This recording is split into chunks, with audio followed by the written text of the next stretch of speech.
Morning, everybody. Welcome into the Sports Lab here this Sunday morning. It is a beautiful day, nice and cool out this morning. Finally, not hot as shit. We've got football already being played across the pond right now. The Miami Dolphins are currently up 7-3 over the Jaguars. Today, we do have a special guest coming in today. He's going to be joining us. He is, bear with me one second here. But yeah, we do have a special guest coming in today to be able to talk a little bit of football with us, talk a little bit of other sports. We're having a little bit of difficulty. We'll get him in here in just a second. Bear with me, guys.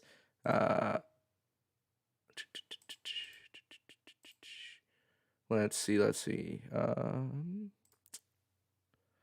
I can hear you. Can you hear me? Perfect. Alrighty, guys. Like I was just saying, we do have special guests here coming in today, joining us here at the lab. Really good buddy of mine, old friend, a man whose fantasy football team remains nameless. A man who gambled with Dalvin Cook knowing that he won't be healthy every game. A man who shit-talked my draft choice so hard, but yet he remains 1-4 in fantasy. He's about to be 1-5 after this weekend. The owner of the Gasper Football Club, the G-Baby himself, Ryan Gasper, guys. What's going on, man? How you doing, dude? Doing good, man. I could be doing better if Fournette didn't have that kind of game yesterday or the other day. That pissed me off. Dude, he's been consistently getting like 10 or 11 points. Then out of nowhere, he popped 30. What's funny is like I didn't even. So what's crazy is I hadn't even checked my fantasy lineup yet by Thursday. I just happened to have him in, which I wasn't going to take him out anyways. I didn't have any other option. But yeah, no, he put up that 30 spot. Oh man, yeah. I was watching the game. I didn't put Antonio Brown. I left him on my bench, so that's some fun stuff right there. But I was just like, damn, that sucks because I was getting ready to come on here and talk shit and say because I thought it was gonna be cheesy.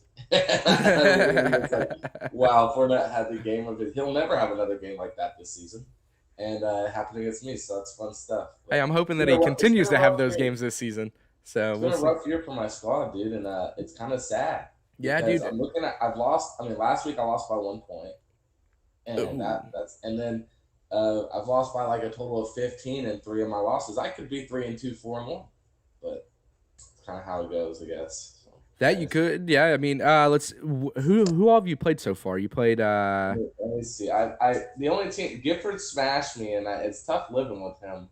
And he's in my ass. He's in like 3 leagues with me, and Oh, he dude, that cheats sucks, me. man. You got Derek Carr. He only got you 7. The quarterback situation is not good. No, not it. And so I mean, I really have Bryce. I'm Bryce's only win. I lost by 5. I lost by 5. One Who to did you Gifford beat? to Bryce. I lost by 2 to Mikey. Lost by 8 to Caleb, or beat Caleb by 8, and then lost by 1. I lost every game by less than 8 by one guy. Like that's crazy in a PPR. That is rough. That to lose that much Yeah, or lose I by think that I can little take every it time. down. I have another league I'm in. I lost by 1, or less than 1. They do fractional points in that league. I Yeah. think it was like .6 or something like that I lost by. It was ridiculous. All I needed was another 10 yards running from Jalen Hurts. Oh, Jalen Anyways, Hurts. Man. That's a story that never fails right there. I don't know what to think of him. Yeah. You don't know. You don't think he'll be good, or do you think he will be good? Or I you don't said you know. don't know. You said you don't know, but It's his first real year starting, and you want to say, well, when guy, I don't know what to think because some guys like you see Josh Allen.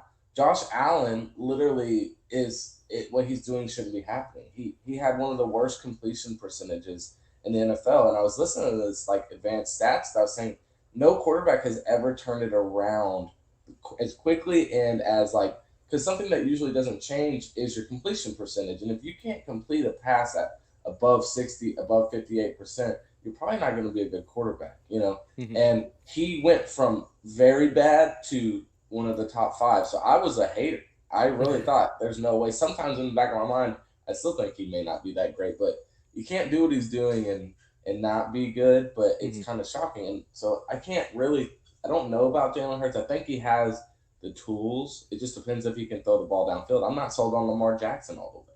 I don't know if Lamar can do it for 15 years. Yeah, I'm, You I'm know, kind of in the same boat with Lamar. I do like Lamar Jackson a lot. He's one of yeah, my favorite QBs in the league. he's fun to watch. I He's got very talented. I got big on like the Ravens train a couple years back when they were doing pretty good with him and Mark Ingram in the backfield there. And then they Yeah. had Marquise Brown. Obviously, they still got all of they got him. Just only one they don't have still is Mark Ingram. But Have you seen that stuff with Marquise Brown? what's going on with him? Do you remember who Bart Scott is? Yeah. The linebacker. Uh-huh. He's like on ESPN, and he was saying like for some reason he was saying like Marquise Brown wouldn't start on like 90% of football teams. He was just going off. What? Yeah, which is crazy. He's so athletic. Dude. He would start on every team. So, And dude, he literally was like he won't start, and he's got a terrible name. No one will hire someone with the name Marquise. And I was like, "What are you doing?" and they've with been going at it Marquise, on, what the fuck does that yeah, even mean? they've been going at it on Twitter and stuff. You gotta look into it. It's pretty Oh my crazy, god, I man. gotta check that out, And man. Bart Scott's name is Bartholomew. Yeah, of all names, Bartholomew. What a But dude. they've been talking crap on Twitter, and I was like, dang, I didn't know that. Dude, Bart I have Scott not seen that. But what's crazy though, I think it's funny he says Marquise, and the very first thing that comes to my mind, Marquise Goodwin. Yeah. Like what? What, Like, does he what's listen pretty to crazy himself? about you remember Austin Jordan? Yeah, Marquise Goodwin went to high school at Rowlett with his older brother. he did what? Marquise Goodwin went to high school at Rowlett with Oh, Austin did Jordan's he? brother. Did Mhm. Austin play with him too or no? I think he was too young. Austin, yeah, so I don't think he played with them, but they went to high school together. Ah, His dude, brother. that's crazy. I didn't know he was from the area. Uh-huh. That's crazy. Went to Yeah, UT. but that's Is he but still playing? is he still playing? I don't know, but I don't know why. But his name was one of the ones that came to mind whenever I heard you go. Yeah, with a name like Marquise, it's like, dude, like Marquise Goodwin. Like, yeah, he's Yeah. Rowlett. Currently plays with the Bears. Is Oh, that's what a bad situation. according to Wikipedia. But yeah, speaking of the Bears, man, dude, what do you think of Justin Fields since we're talking about quarterbacks right now? I'm not a Justin Fields believer. You don't think so, dude? I They no, played better with him in there. yeah. I'm a Packers fan. You have to remember, I'm a Packers fan. So Like, I don't know how you feel I would about rather that. them play Andy Dalton today than Justin Fields. Really? Yeah, I think he has.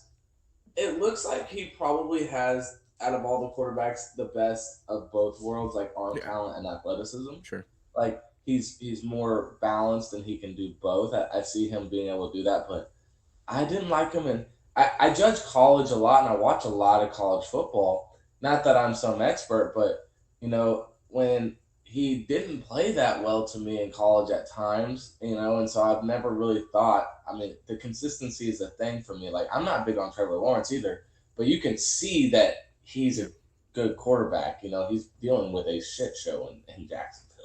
Oh, for But sure. he with Yeah, Jacksonville. I feel like if a good quarterback went to the Bears would be really good.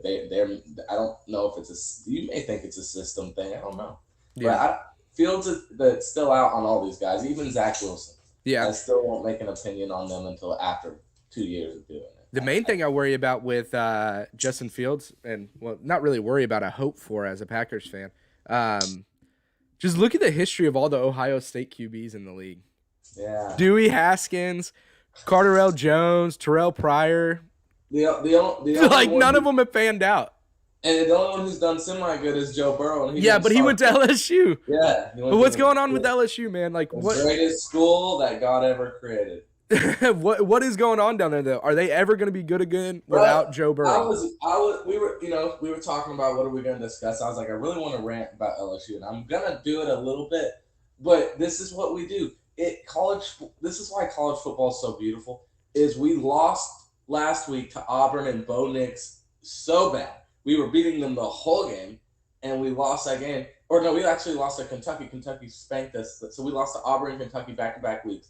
They're ready to fire our Coach O, and he won a championship a year and a half ago. and and we go in and play Florida and beat them yesterday. And I'm like, what just happened?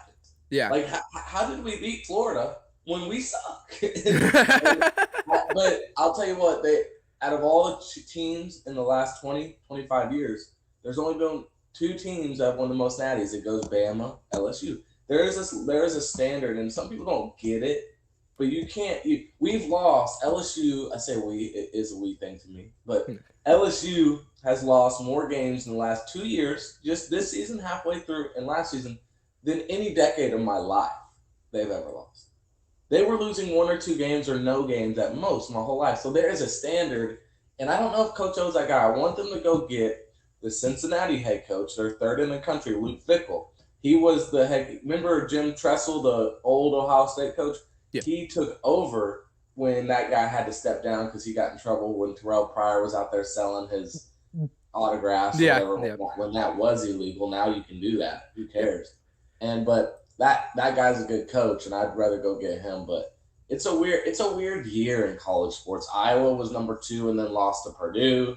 Yeah. Anyone can win it this year, so I'm not that mad. But yeah, Coach O's probably gonna go because he's gonna lose a few more games. And the weird thing with college football, from what I'm seeing and what I'm hearing about, I mean, obviously I'm no expert, just stooge, whatever. But what I've heard around people say, especially somebody that really talks about it, the guy from Last Chance U. You remember the coach? I don't know. Did you ever watch that show? He goes on Pat McAfee's. Yeah, he goes on Pat's show a lot. He also has his own show too. I'll watch that. And he always talks about like the transfer portal and stuff like that. Like you've got so many kids that are going in that, and they're going to like these. A lot of kids aren't necessarily like back in the day. I feel like the value was like, oh, you go to Bama because that's Bama, or you go to LSU because that's LSU. Now it's like, hey, I don't give a shit. I'm gonna go to wherever I'm gonna play at, so I can get my film. So that because you're seeing guys that are coming from D2 schools that are getting drafted. Trey in the first round, top 5 picks. Trey Lance, Carson Wentz, both D2 players. They're holding these programs it's kind of a double-edged sword. And so think about this, the Oklahoma situation. Did you catch that UTOU game last weekend? Yes. Yeah, I did.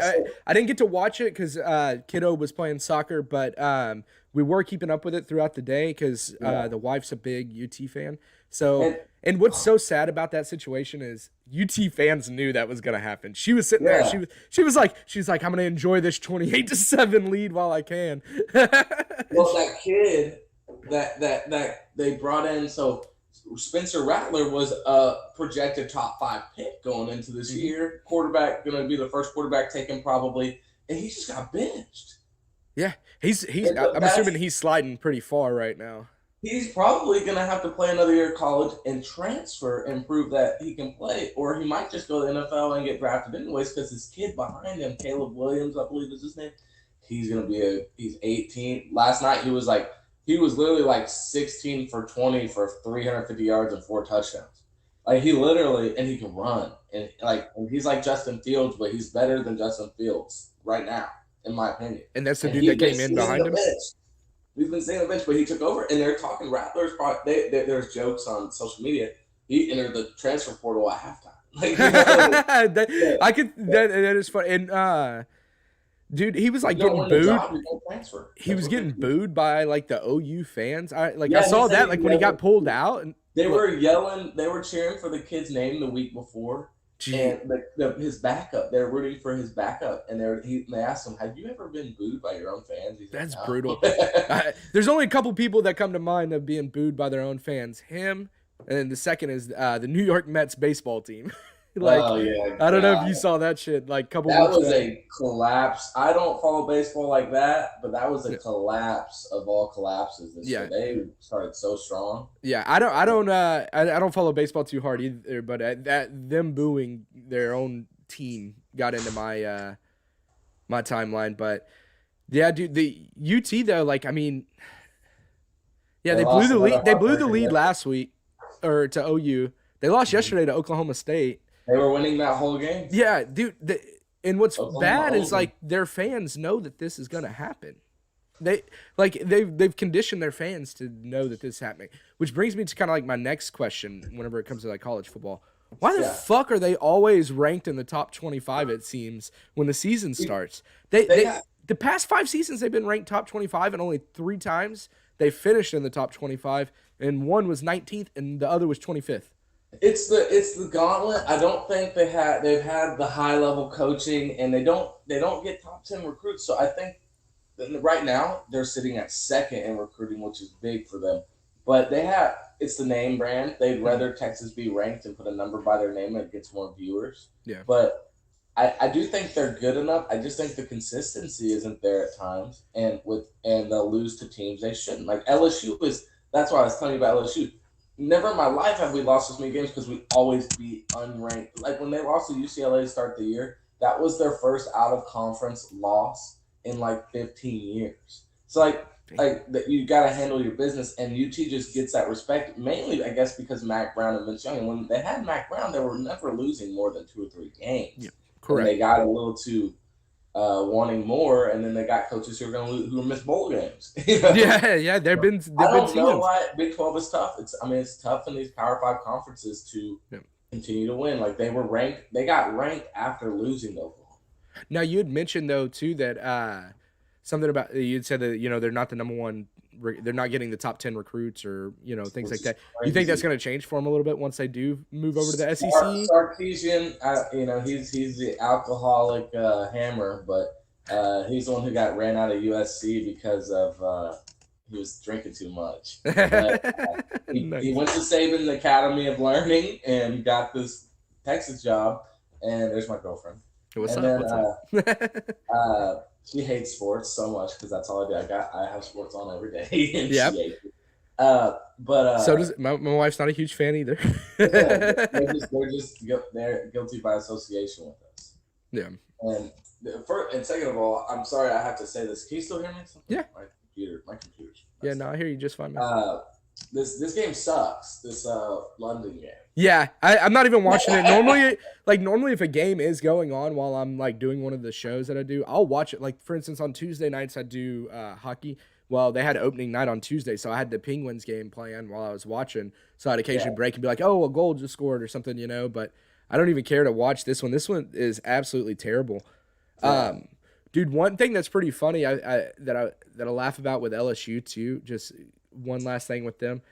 Yeah. I don't know if you know, but whenever they went and played McNeese State, you do know that the quarterback from McNeese State is the coach for LSU, is Coach O's son, and he We kicked played the like dog shit shit against out them. of him. Yeah, we played like crap, but he completed like 5 passes. Yeah, that's gotta suck, man. To like, That was dude, funny. I would feel so bad like beating the hell out of my son. But That's at the same weird. time, I would be like, hey, bud, should have been training harder or something. I don't know. Should have been better, so you could have came here. That's Correct. crazy that he didn't go to LSU, but he's good enough to start at another D1 program. Yeah. What's up with that? But yeah, Coach O's a dummy, and so I don't really. I mean, I like him. I think he fits the brand, but I think he's a dummy. Yeah. No, It's a lot to run a program. He's definitely a good good type figurehead for where you guys are located, things like that down in Louisiana. It works out. But Correct. It's been fun, but I think he's gonna get his ass ranked. They're gonna kill him if he keeps losing. They're gonna kill him. It's different down there. And we don't give a shit if you won 5 in a row. Well, you run out if you lose 3 games in a year. You're on the hot seat immediately, and he's done it back-to-back years for the first time in my life. So That's crazy. People forget the type of program LSU is, but when you tell people, well, we've won more titles than anyone but Bama, and before Saban, we were beating Bama every year. Like LSU is that type of program, and See, I didn't realize the history of the LSU program like that. I didn't realize they got more national championships than UT, than Oklahoma. Jeez. But it's I don't know why they're not they're known. They're always known, but they're not the number one topic ever. Yeah. You Maybe maybe just got to get some quarterback recruits in there, things like that. It seems like you guys will bounce back here soon. Speaking of trash teams playing in London, though, you just had mentioned this game that's going on right now. That's awful, dude. So this is the 30th game that's been played in London since the NFL started doing this. 30th. The 30th game. They've been doing How this. How many games do they play a year here? Is this the last one? Do what? Do they play? I think they usually play 2. COVID, obviously, like they didn't play over there during that. But they originally played. What they did was I was reading into it a little bit more because I was just interested and why we always have shitty teams go play in this. And it essentially the reason why we play games over there in London is to expand the fan base to, out of America. It can't really get any bigger in America at this point. I think they sell. I mean, they sell that thing out They there, do. and I just don't. I mean, they don't want to put any good games over there because of television stuff. Yeah. It's been the 30th game. They have yet to have a team with a winning record play in the game. No way. Yeah, that's what I was looking at. They've yet to have a team with a winning record play in I mean, this game. those people. You gotta understand. Those people watch the worst sport in history, soccer. Yeah, the So boring as just shit. throw some shitty teams. We should just send non-NFL teams over there. They would still have. They fun. would still, yeah.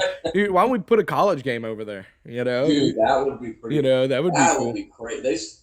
But what we would have to do though to make sure that they get the full experience, you've also got to transplant fans over there so that way they can tailgate like it's the game. Oh yeah, They can tailgate they it, had like and then you have them doing all the yeah. That would just be nuts, man.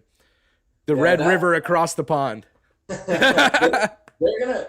I don't know what the overall goal is. If it's just to create fans, if there's one day an expansion thing or whatever. Yeah, I think they're trying to boost the fan base because, like I said, they can't get any bigger in America. They're already. I mean, they own the Lord's Day on Sunday in America. What's crazy is I was talking yesterday. The Cowboys, as you probably know, are the number one wealth. Like they're the biggest net worth, or what's the word for it? They're worth the most. They are the richest team. In the world, and so basically. like they're worth whatever billion, and behind them is like a bunch of soccer teams and the Lakers, but like what's crazy is all these other sports are like football's not even a top 10 sport in the world. Yep. And the Cowboys are the number one franchise in the world. And that shows you the pool of American sports, and things of that nature. But what's crazy is we were talking about it. Go look at the Instagram followers for like Messi or Ronaldo. They got more Instagram followers than American citizens. That's insane. I believe it though, dude. Soccer. So I think the reason why, obviously, like even though like obviously we're not huge soccer fans over here, but I mean you got to think about it. How easy is it to pick up and go play that sport? You can play it in anywhere. You can play it in a third world country. You can play it in the current. That's why you see like some of these guys pop up in like the Premier League and stuff that are like from these third world countries or whatever. Yeah. Because I mean, they played barefoot half the time growing up. Well, it's super accessible and it's not. I mean, I remember as a kid playing soccer, we just set like shoes up, like as goals and stuff like that. Like you make it in between. So it's. Me and my friends are trying to get more into like the Premier League. It's tough for me. I just don't like watching it. I like watching like some of the Olympics. I like to watch the World Cup and the Olympics. That's about it with it. But when I can get behind the country per se, it's more so you're cheering on America versus the sport itself. I was actually pretty good at soccer growing up, but my dad got so tired of it. He told me it just ends. I cried on the way home. I was like 6 years old. He told me soccer's over. He's like, it's done. You don't get to play anymore. I was like, when he told me that when I got older, I was like, damn. And I'm 5'9", dude. That probably would. I mean, my dumb ass was trying to play basketball. I could have actually tried to play soccer. Yeah, dude, that's funny as shit. He's like, you're not gonna be playing that shit around here. And you got to think too the time whenever, like, I mean. Because how old are you? I mean, I'm 28. I know we're around the same age. So, like, I mean, this is the 90s, they're maybe going into 2000, saying, hey, you're not playing soccer. Back that time, nobody was playing soccer, man. Yeah, my dad coached all my teams. He wasn't doing that. I mean, he's like, dude, you're playing baseball, football, basketball. We're not doing it. Sounds like the all-American guy. I was actually good. When I think about it, I was actually pretty good at soccer compared to other stuff. But yeah, I mean, it is what it is. I need James Robinson to do something, bro. I need him to do something. Is that who you got today? Yes, I hate Urban Meyer, bro. He is the dumbest fucking coach. And along with what do you think about all the shit that came out with Urban Meyer? With him going like not flying back with the team. That's the thing, and I watched. I didn't realize. Obviously, we're not NFL players. We don't know all of that, but I didn't realize how big of a deal that was. Yeah, the players were talking about. He didn't go back with them. That's something they've never heard of. Yeah, they say they always do. Going 0-4. Yeah. Like how can someone be mad? I watched this video though the other day of Urban Meyer like doing an interview talking about like keeping people accountable. And his friend, you can see in the background, he's like on vacation. His friend walked in with a bong in his hand, Oh and man. he's like, you see him during the interview, like I'm looking, he goes, he's like, oh, stop crying. Oh No, my god, dude. Dude, literally. I think he's out of his element, man. I mean, I obviously, like you said, we've never been in an NFL locker I room or anything. think, I think it's completely different. Like he it's not up to him if these guys get paid or not, like versus in college, like if he don't like you, he'll just cut your ass, see you later, you're off your yeah, scholarship, all that stuff, right? It's a yeah. lot So different. And you're recruiting, you're selling this pipe dream of coming to this big ass school. Now it's like, hey, you're I selling this don't dream think of it was a big. I'm tired. You know what I'm tired of? People getting fired off of one bad year. Like, what is Urban Meyer gonna do in one? What is Bill correct. Belichick hasn't won anything since Tom Correct. Brady left. And it's not because Brady. That team was falling apart. You can't keep. I Sure. mean, he did it 20 years. Yeah. You got to rebuild and reload. So you're not gonna come in. No coach. God, Jesus Christ ain't gonna come coach the Jaguars to the playoffs. Yeah, You I know? mean, I agree with you, especially when you're transplanted into a place like Jacksonville where the team's, god awful. My main thing though is like when I say like out of his element, I don't necessarily mean like talent of coaching or anything like that because obviously he's a really good coach. I think it's He's more a so just like dumbass. knowing what culture he's in now. He's not with a bunch of 18 to 23-year-old kids You're anymore. not the head bull no more. Correct. You know. Exactly. And these You can't get guys, if away with. It's like you're not their parent. yeah, They're not going to respect you. I saw a video where like his team after all that shit happened with like him going to that bar or whatever and His dancing own with the bar young lady. Yeah, his own bar. with his wife's picture on the wall. Gosh, Jesus, damn it, what a fuck. I don't even know what to say on that, man. But dude, He's so and stupid. dude, how about her, man? Trooper, bud, Trooper. She came out saying like, "Hey, we all sin." Like, hey, He messed up, yeah, he but messed up. my belief, if he's doing that at 50 something, he's probably been doing that. Yeah, 100%, 100%. But I mean, I think he's a good coach. I think it's just he's got to learn to read the room he's in. It's a little bit more. It's a little bit more of a And professional Nick environment now. Saban's one of the greatest coaches ever, and he was actually not doing terrible at Miami, but he didn't like it. Yeah, there's only been really I think one coach that I can think of that went and Pete Carroll. did well, stayed. Yeah, Pete Carroll. Like, Yeah. he. But you don't see him running around doing stuff. And coming back to like Urban not flying back with the team again, I didn't know that was a big deal, but Yeah. I think that could also be maybe media possibly saying it's a bigger deal than it is. Maybe the players don't actually care too much. I don't You know. know, I don't know if they care. They're so rich and Yeah, so focused on what they're doing. They correct. really, I get what you're saying. I think what would happen would be I think more so what they would maybe care about is maybe the message he gave as to why he was staying and then Live. what happened. Yeah. Like he said he's staying back seeing the grandkids and all that. I don't think the grandkids are at that bar and I highly doubt that was his granddaughter that was That he was getting the fingers in old her yeah, butthole. getting her rec checked, you know what I'm saying? Check your rec, Yeah. baby.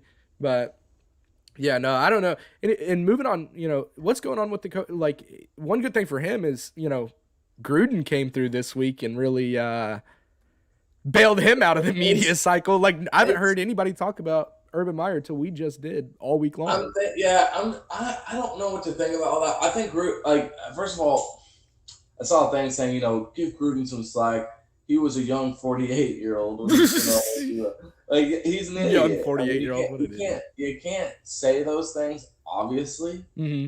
but why would you email that? Like Yeah, my whole life, I'm 26 or 28. You know better than that. yeah, If you, 100%. I mean, what is he doing? So I Yeah, feel bad. I don't feel bad for him. I just think, dang, that sucks because I wanted to. I like Gruden, yeah, and now you can't really like him because he's yeah. kind of a bad person. Yeah, kind of comes to like what Derek Carr said in his he had a press conference the other day. He was Hate like, love yeah. the guy, hate the action. You know what I mean? Yeah, Like, I don't think if I had to say my belief, I mean, if you're a racist or you're a bigot or whatever it may be, I doubt you want to coach football. yeah, Because it's a truly, I mean, it's a the high majority of minority the league is sport. African American. So Yeah, why it's would like you why would you like want to be there? I'm into basketball. I wanted to coach. I wanted to do all this. I mean, I was literally at Commerce. In my goal, I had to be the student assistant. I was wiping sweat off the ground with Hmm. myself. I was like, I doubt I would do that if I was racist. Yeah, 100%. So if you got to be a special kind of idiot, dumbass to be racist and be in sports. And so, I mean, it's happened plenty of times.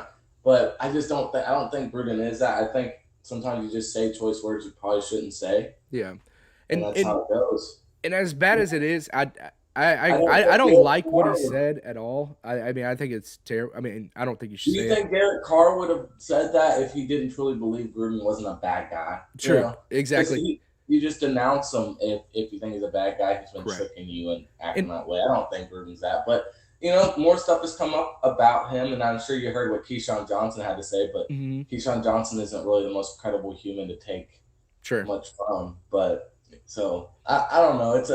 That's a sketchy situation, and sucks for the Raiders because yeah, now they had such a great yeah, start. they were doing good. And I'm curious though, like, can now before we touch on like their actual play, I will say, like, I mean, some of it too, like, terrible place. I mean, to be sending emails on your work email and shit like that too. But like, Oh, he was like calling Monday Night I Football. see when I see what he was saying, like, he may not truly feel that way. Maybe he was just shit talking. That's what Very I terrible version of shit talking, obviously, yeah. right? Like, But just we trying to can be be funny, honest.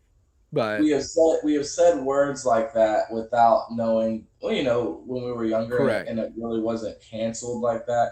correct, You have to adapt and say things. And 10 years ago, people were saying a lot of those things. Not exactly. the racist stuff is in its Yeah, own no, no, bag, no, no, no. Yeah, no, but that's been bad for a while. But I mean, 10 years ago, I mean, you you have to could think. I think in the past 10 years is when they legalized like gay marriage. So you've got to yeah think of yeah. So like things that are taboo now may not have been as taboo 10 years ago. I'm not justifying it by any means. and I mean, our parents. technically, slavery at one point wasn't taboo either. But not saying Yeah that that was yeah. good. But like, No, yeah. I mean, it's. I I think I really think about those things because I consider myself a good person, and I try to think like correct.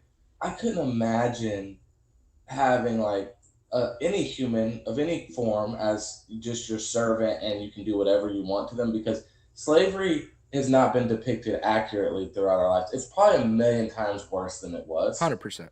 than we know. 100%. And I read some stuff about it, and it's so. I mean, I was watching. This is not accurate, but I was watching Django with my girlfriend. She'd never seen it, and Okay. there was this scene where they're making the guys fight each other, Okay. I know what scene you're and talking about. I've seen and it. they to the death, and he gets a beer for it or whatever. But then I googled that scene, and you really get into that. That really happened, That and was a regular occurrence, probably. yes, and there's other stuff that happened that was so bad that and I mean, history is wrote by the winner, Yeah. Correct. and so not everything we know is accurate. So, but I just could you imagine like this is a taboo conversation, but could you imagine like even like I look at my one day this dog I have right here, best dog in the world by the way, Spo, and it could be viewed as they had why were we having dogs as pets, Mhm. that kind of thing. So I don't know if it was like that, but I feel like that's a crazy level of messed up just to live in your daily life and to claim be a Christian or whatever, Yeah. Correct. Yeah. No, it's definitely a sticky subject with that, but yeah, I just as But far, we do bad things. When you look back at it, we do things that we every didn't yeah do. every and it's just been a consistent history of that ever since the world has been documented. Yeah, There's always been one person taking advantage of another person to get the power leg corrupt. up and just keep and We're all working our butts off at different jobs that some rich guy owns that they don't correct. even pay attention and they employ us at this job to do it. Yep, exactly. I Yep, mean, it's a different form, but we got yep. to do it. I guess you got to That make money. Yep, exactly. I mean, to your point. These big companies, I've the guy that owns the company I've worked for. I've talked to him 5 times. I have to repeat my name every time I talk to him. Like, Yeah, I mean, it's like I mean, I don't fault him for it. We got no, 250 people working for us, but I mean, it's just one of those deals. But it does suck for the Raiders to we circle it back to football here. I'm Uh, going on a tangent. I'm no, sorry. no, no, dude, I like it, man. I like it's a good conversation. Yeah, I just don't want to get us off into any murky waters either, though. You know what I'm yeah. saying? We, So we we smoothed right through yeah, that. as much as I love this, I love We doing the disavow podcast and from we everything. This disavow from all racists yes, we and did. all I'm gender binary, I guess. I I go by. guess Do you go by they or what? I can What? self replicate. Yeah. Yeah. But going back to the Raiders Vibes. football team though, man, um they were off to a good start. To be honest with you though, I think losing Gruden, I don't think it's gonna hurt them as much as Yeah. like people think. So the reason why I say this, so I've gone through this already with one of the teams I like. I'm a big hockey fan. I like the Dallas Stars, and I know it's obviously a different sport. But the year that the Stars went to the Stanley Cup, obviously you had a pause because of COVID. They picked up, resumed it in the bubble. They went to the Stanley Cup, right? Before that, a lot of people forget about it because you kind of, it's weird. People kind of look at it like it's two different seasons, like one season that didn't finish, and then just like, oh, a new season that we did finish in a bubble type. It's, but at the same time, it tied into the first season. Well, before COVID happened, the head coach for the Stars, he got fired like abruptly, like out of nowhere, right? They didn't really, they kind of kept it hush hush as to why, but he's since came out and I believe he like was having some issues with alcohol, things like that. Yeah. If that's not the case, I apologize to the guy, but I'm pretty sure that's what it was. Um, but the assistant coach Rick Bowness stepped up and they go to the Stanley Cup still. I mean, and what happened that year is he literally left everything implemented the way it was from, the previous guy. He um same system, same players. He changed up the lines here and there as needed, but I mean, he kept everything the same. I would assume that's probably going to be the same thing that happens with the Raiders. Yeah, and I mean, it wasn't exactly like Gruden was like reinventing the wheel there. Like there's reason to believe that he maybe was a reason why they weren't as successful at times. Like, so I think they need to open their offense up a little more. I don't really like. I mean, Derek Carr looked good when they opened it up, Mm-hmm. but he also threw the ball 10,000 times to Waller every play.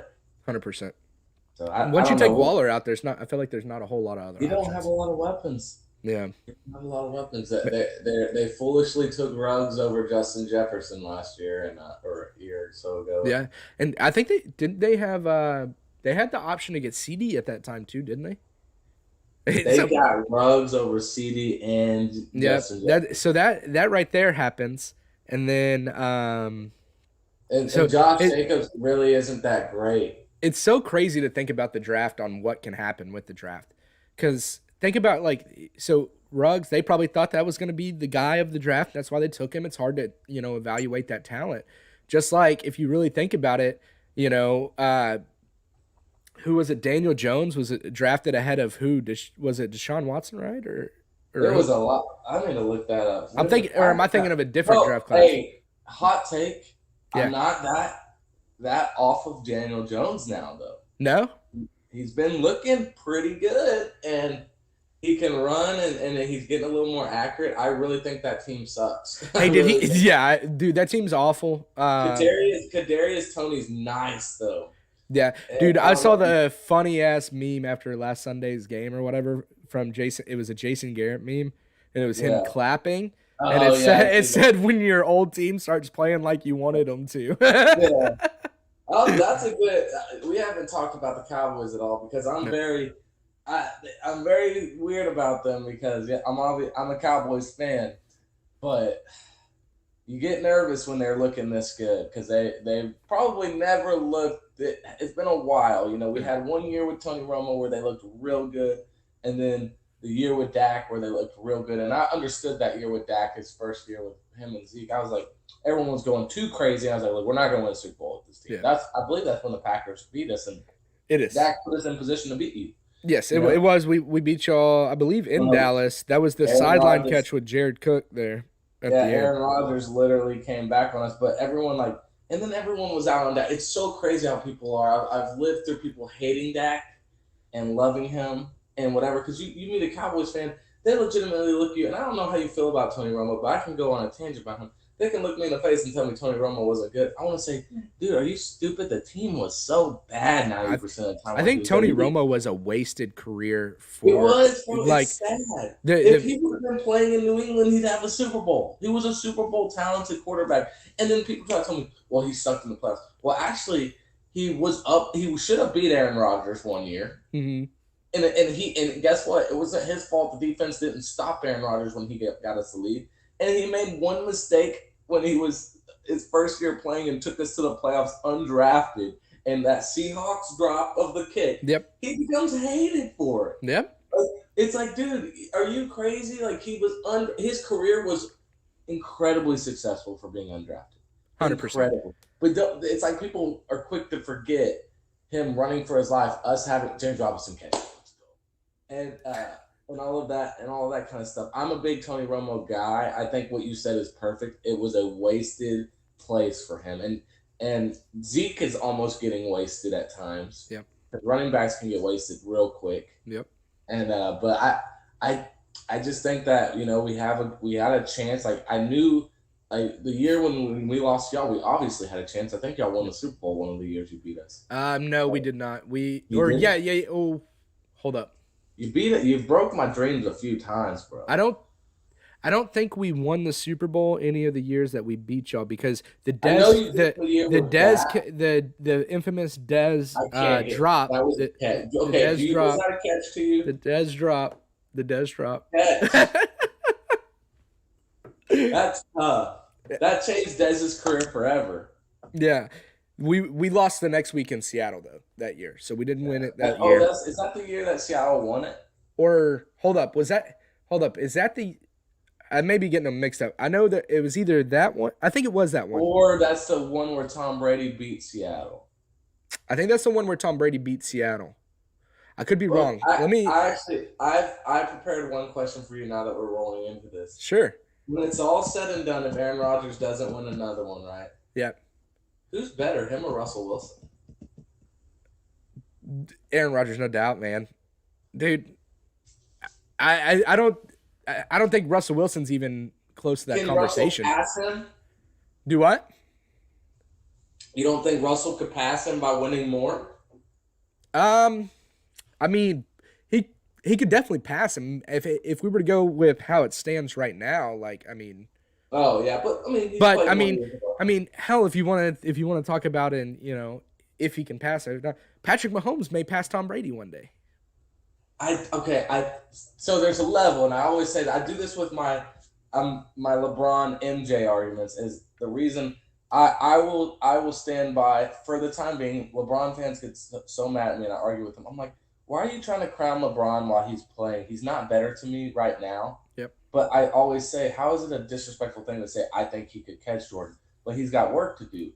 Because the championships in basketball, when you're talking about all-time greatness, like Rodgers, I think is more talented than Brady. I really do. 100%.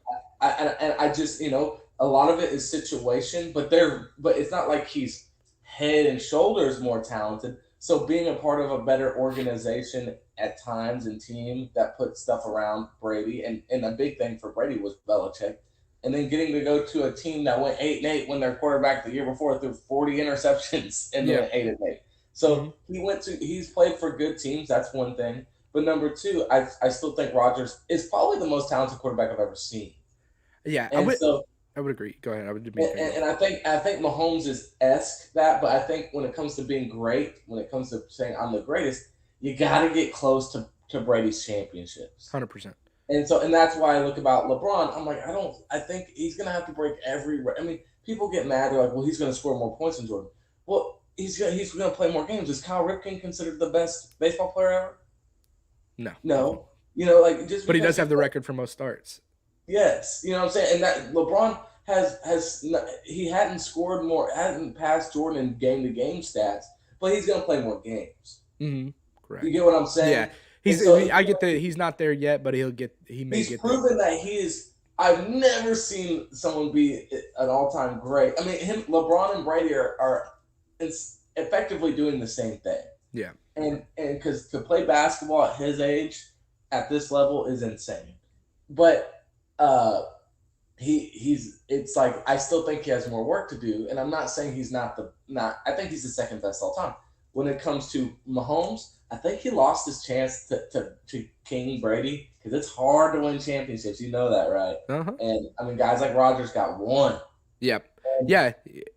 100%. and he's lost to Brady. I think what happened is, I mean, he had a chance. He needed to beat Brady that last Super Bowl. Yep. Because then he could have had 2.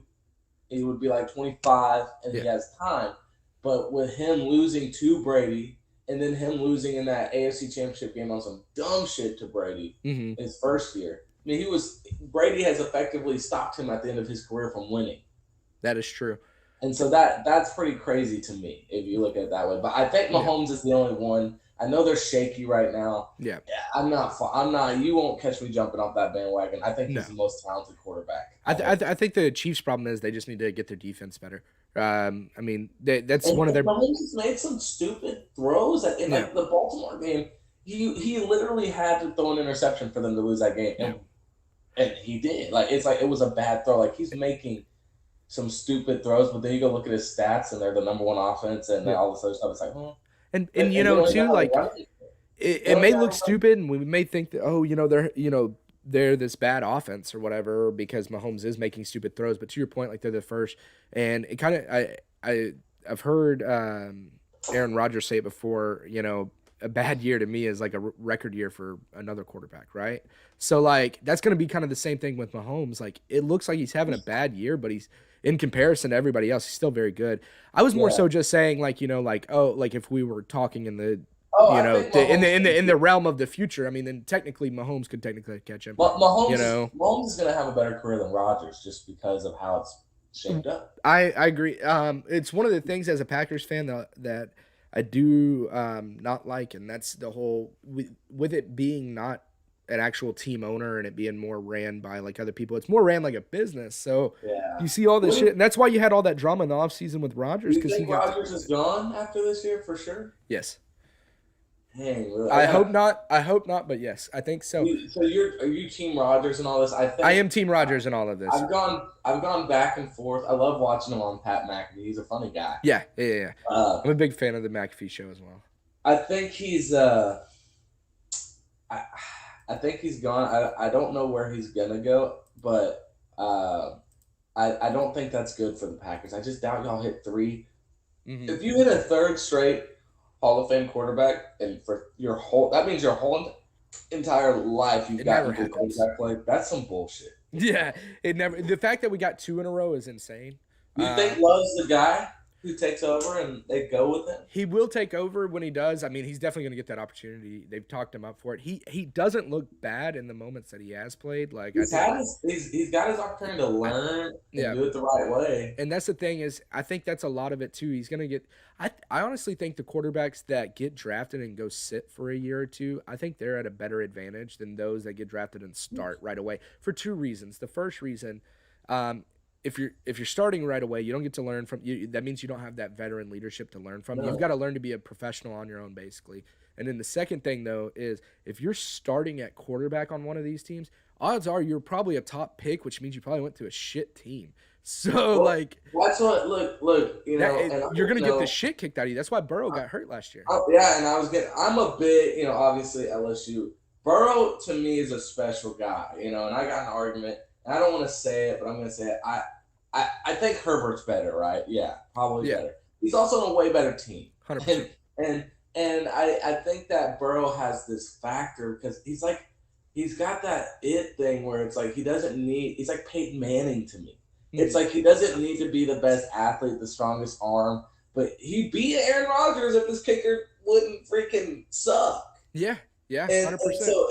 And that's the thing about him. Like, I'll bet on Burrow. The only thing that sucks is they got him killed. They're getting him killed, and I don't know if he'll stay healthy. Yeah, his knee. That's something that scares me. But those two were taking fielding things off season. Burrow looks shaky. Jamar Chase can't catch a ball. And now Jamar Chase is breaking Justin Jefferson's records that were records. Yeah. And those 2 guys all played watching them at LSU, man. I told everyone, it was like watching Odell and Jarvis Landry. I remember watching them when I was a kid at LSU, and these guys surpassed it. And that's what shocked me when y'all should have Justin Jefferson, by the way. 100%. 100%. Can you imagine? I was really upset with the Jordan Love pick. I'm still upset with the Jordan Love pick. It didn't make sense for the time. Why would you could have had Rodgers for 6 more years. Who cares about the quarterback? Correct. I still don't get it. We didn't need it right now. Like if Rodgers gets hurt and we roll with a backup quarterback, it's probably going to be a strikeout season anyways, regardless of who that backup is. Go get him some other people. You're not winning a Super Bowl with Jordan Love having to come in and back up, probably. No, no. I And mean, so, or he would be that, or he would have won the job. he may do decent, coming in as a backup, especially now with the experience. He's not going to Yeah, lead us yeah. to a Super Bowl though, But having never started a game the before. NFL is such a crazy organization. They're not starting Love because he's better. Like if Love was better, he'd start. Correct. And so that's with Justin Jefferson. Did you see that video? I knew he was. He went to LSU, so I'm biased. No. But Jalen Rieger went before him. Yeah. Ruggs, CD Lamb. I mean, CD's close to talent. I think CD's more talented, but I don't think he's a better possession receiver. Dude. And that's what Justin was at LSU. Jamar was the better receiver, and he's showing you why. But Justin was that guy who was just always open. And he's efficient. And yes, and so did you see that video when the Vikings drafted him? No. So the Eagles were picking before them, and the Eagles you see them discussing in their draft room, they're talking about taking like a lineman. Yeah, we'll take this lineman, and then they announced they took Rieger, not Jefferson. Their whole thing goes silent, the Vikings, and they start laughing. They're like, are they dumb? They were making fun of the Eagles, and they're like, Justin Jefferson. Justin Jefferson. Awesome. Everything that they were doing is like Justin Jefferson. That is awesome. They were making fun of the Eagles for taking Rieger, but I don't see why they took him before Justin Jefferson.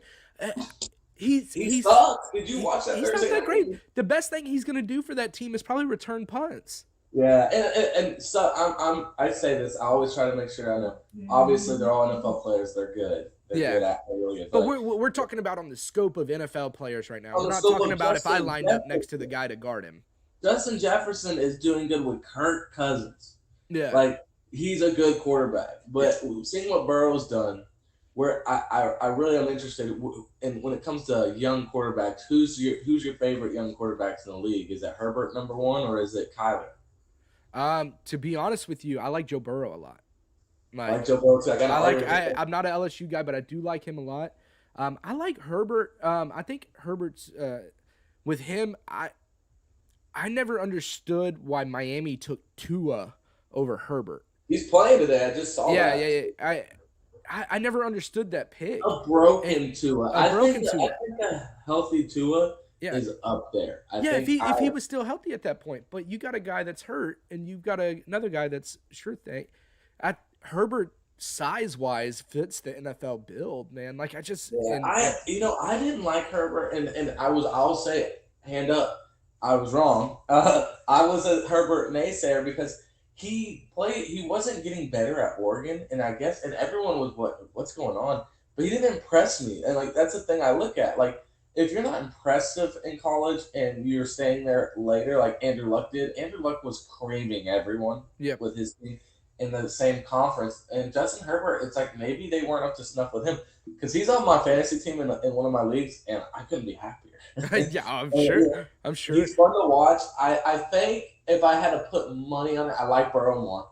Yeah. I think Herbert has a chance to be like a top. Yeah. Be up there with Mahomes. I think Burrow's a peg below that because of what's happened to his body. I think they both have the ability to obviously be talent in the league for quite a while. I think that Herbert's going to have more instant success than Burrow was, just because simply of who they're bad bill of paying guys and doing what it takes to win. Yeah, and I don't know if Burrow's always going to be in the best position to win and stay healthy. Correct. I don't. The Bengals organization is already shitty. So I mean, dude. Man, I refer to them a lot. I watch the damn McAfee show all the time. You hear them talking about them. They don't even have an indoor practice facility. Like that's insane. In Ohio, dude. I live in Royce City, Texas, small little podunk town. Our high school football team has a fucking indoor facility. Are you kidding me? Like I can go out my house, go around the corner, and I'll see their indoor facility. I don't understand it. Like, dude, you know Quinlan, Texas, right? Quinlan, Texas. Yeah, they have an indoor facility. Freaking! I mean, they were building it when I was in high school. We played a baseball game there one time and we saw it. Every college in the country has one. How can that's news to me. I did not know the Bengals were that dumb. Yeah, they don't have it, and they're in Cincinnati. Like, dude, it gets cold as fuck in the Yeah. wintertime. Like, how do you? I wouldn't want to be outside there in a month. And so for that reason, right there, though, They don't. that right That there is going to owner be doesn't. a number one reason why they'll never be in position to win. They won't attract top Well, talent. Why the their fuck owner would you go there? reminds me, and it's kind of crazy. There's an owner in the NBA that's the same way. The Suns owner. Yeah, He never wants it. And they're sitting here right now. They made the finals. They paid Chris Paul, and now they don't want to. They're literally not trying to pay the max contract to DeAndre Ayton, who was their number one pick in the Luka draft.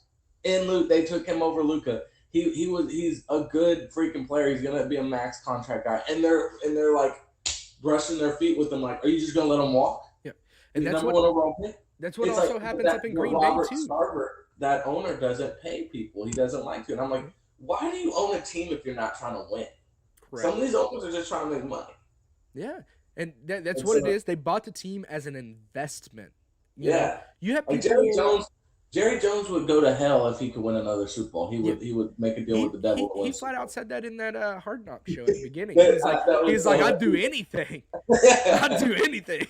They're like, okay. You're like, all right, Jerry, calm down, buddy. Like that's what I'm saying. Like, people can say what they want about Jerry. There's a reason why the players love him. Yeah. Well, there's a reason why. I love my owners. That's why it's cool being from Dallas. Mark Cuban and Jerry Jones. We got two owners that give a shit. Yeah. And that is one of the things that that does suck. Like I said, with being a Green Bay fan, the Cowboys. I'm not a huge fan of them. Obviously, I'll pull for them every now and again. But you've had to deal with them your whole life, so you gotta. Yeah, I've had to deal with them just through being around. Like, me and my dad, we're the black sheep of the family. Like, the rest of our family's all Cowboys fans. Well, I think is it not kind of annoying? Wouldn't it be worse? It would be worse. It's probably worse that we suck. Because you have to deal with our fan base is the worst. Yeah, bitching and moaning. And we've sucked, and so you have to deal with us every year thinking we're actually good. When if you're a football fan, you understand that this year's already a success for the Cowboys. We got to build on it. I don't want this year-to-year dumb shit. Look at what y'all have. You go to the playoffs every year that Aaron Rodgers is healthy. Do you know? Yep. And so I want that. I don't care about being good enough to win one Super Bowl. Because it doesn't matter, because the best team, it's football. Any given Sunday, Eli Manning's won 2 Super Bowls. Like, you just got to get to the playoffs every year and then go from there. Exactly. And we have not built consistency. In a shitty division, we are not consistently in the playoffs. Why? Correct. I mean, we're so far ahead of our division this year, and it's looking like it's going to be a while like that. Yeah, I think part of the big problem, too, is I think the Cowboys invested way too much time into Jason Garrett. Oh my god, I hated him. Dude. I don't even get, like, I know my friend if he watches this, he's gonna give me slack. I talk crap to him because I have a buddy who's also a huge Packers fan, and he hates Mike McCarthy. He hates him. I don't hate him. There's a reason why we let him go. I mean, he got stale there, Yeah, very much. But I mean, you gotta also say he was in a reason why you have a Super Bowl. He won them. Yep. And he also had Aaron Rodgers, so I get it. Damn, what a catch by Marvin Jones. That's crazy.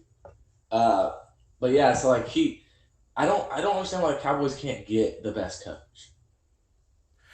Yeah, it doesn't make sense, especially with the whole shit of like America's team and why are we hiring Mike McCarthy? It doesn't seem right. Yeah, you hire a guy that was essentially kind of washed, and not saying he is washed up, but because obviously he's got a team that's 4-1 right now. I can't really talk too much. Well, we got a great Dan Quinn is doing a hell of a job. Yeah, and Trayvon Diggs, and I think Kellen Moore is a hell of an offensive coordinator. Y'all may lose Kellen Moore after this year. He may get a head coach job soon. I would not be surprised. If not this year, probably the year after. Y'all got maybe 2 years max left with him. It's crazy what he's been able to carve out there, It's getting wild there, and our offense is nasty. I think we're legitimately maybe the best team in the NFL. I think we are. Yeah. I think we could be, but it's up for whatever. If our defense plays this well and creates turnovers, it's gonna be hard to beat us. Yeah, I mean the addition of fucking Trayvon Diggs obviously is killing it. He's got to pick a game. I don't like Colin Cowherd that much, but he did say on his podcast, he's like, the Cowboys are legitimately the only team in the NFL that hasn't had a bad game. That is, The I game mean, we lost to the Buccaneers was a good game. yeah, yeah, y'all lost And, by 2 and we, points we were in apiece. position to beat them. And you know what? I'll lose to them there every time. I think the Cowboys came in heavily underrated this year, which is the That's what opposite of what it that's normally is. usually in my life when I'm really big on them, we suck, and when I'm like, oh, we've sucked so long, we're good. Yeah. I mean, I really don't know what to think about everything. Like Dak hasn't been like someone's telling me Dak should be an MVP candidate. I don't really think so. He hasn't. I mean, he's not even top 7 in any stat.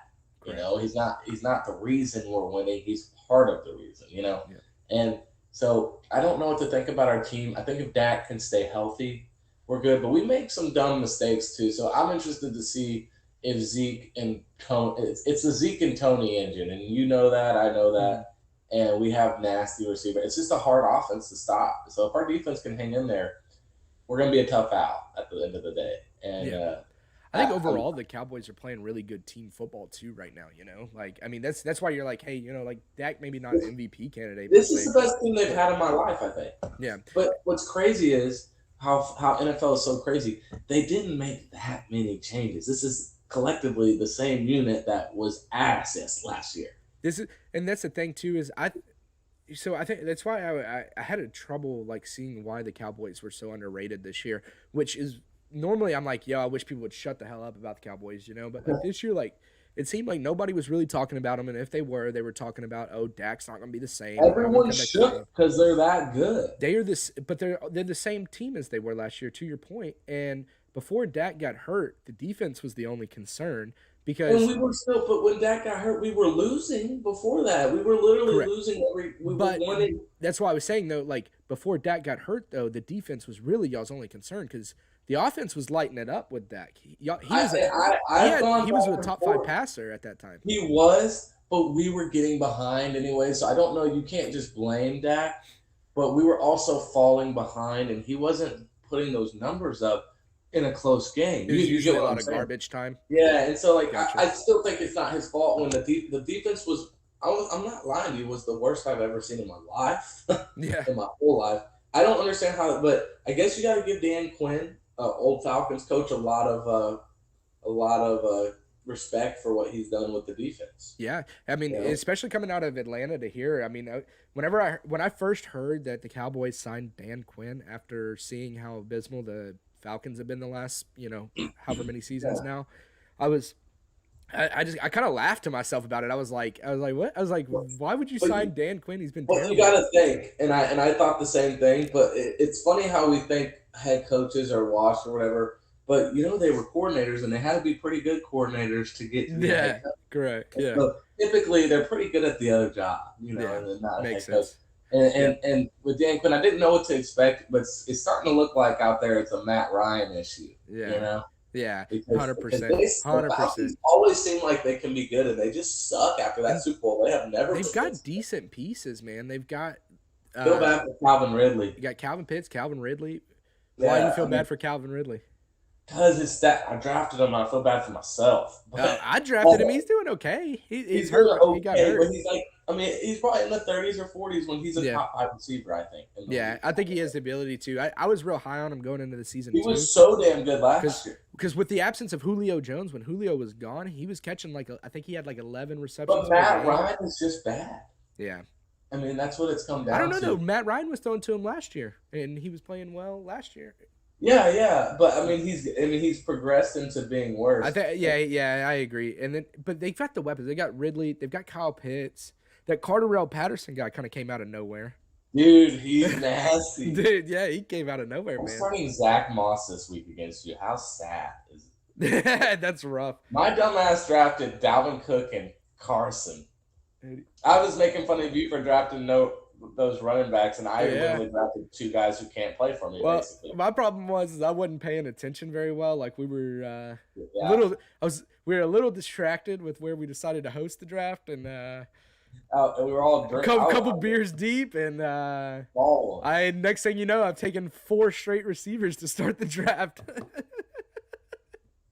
I'm looking at. Can't even start all 4 of them. Yeah, and you're having to start. I'm gonna beat you, bro. I feel it. I wish I would have started Antonio Brown. That hurts.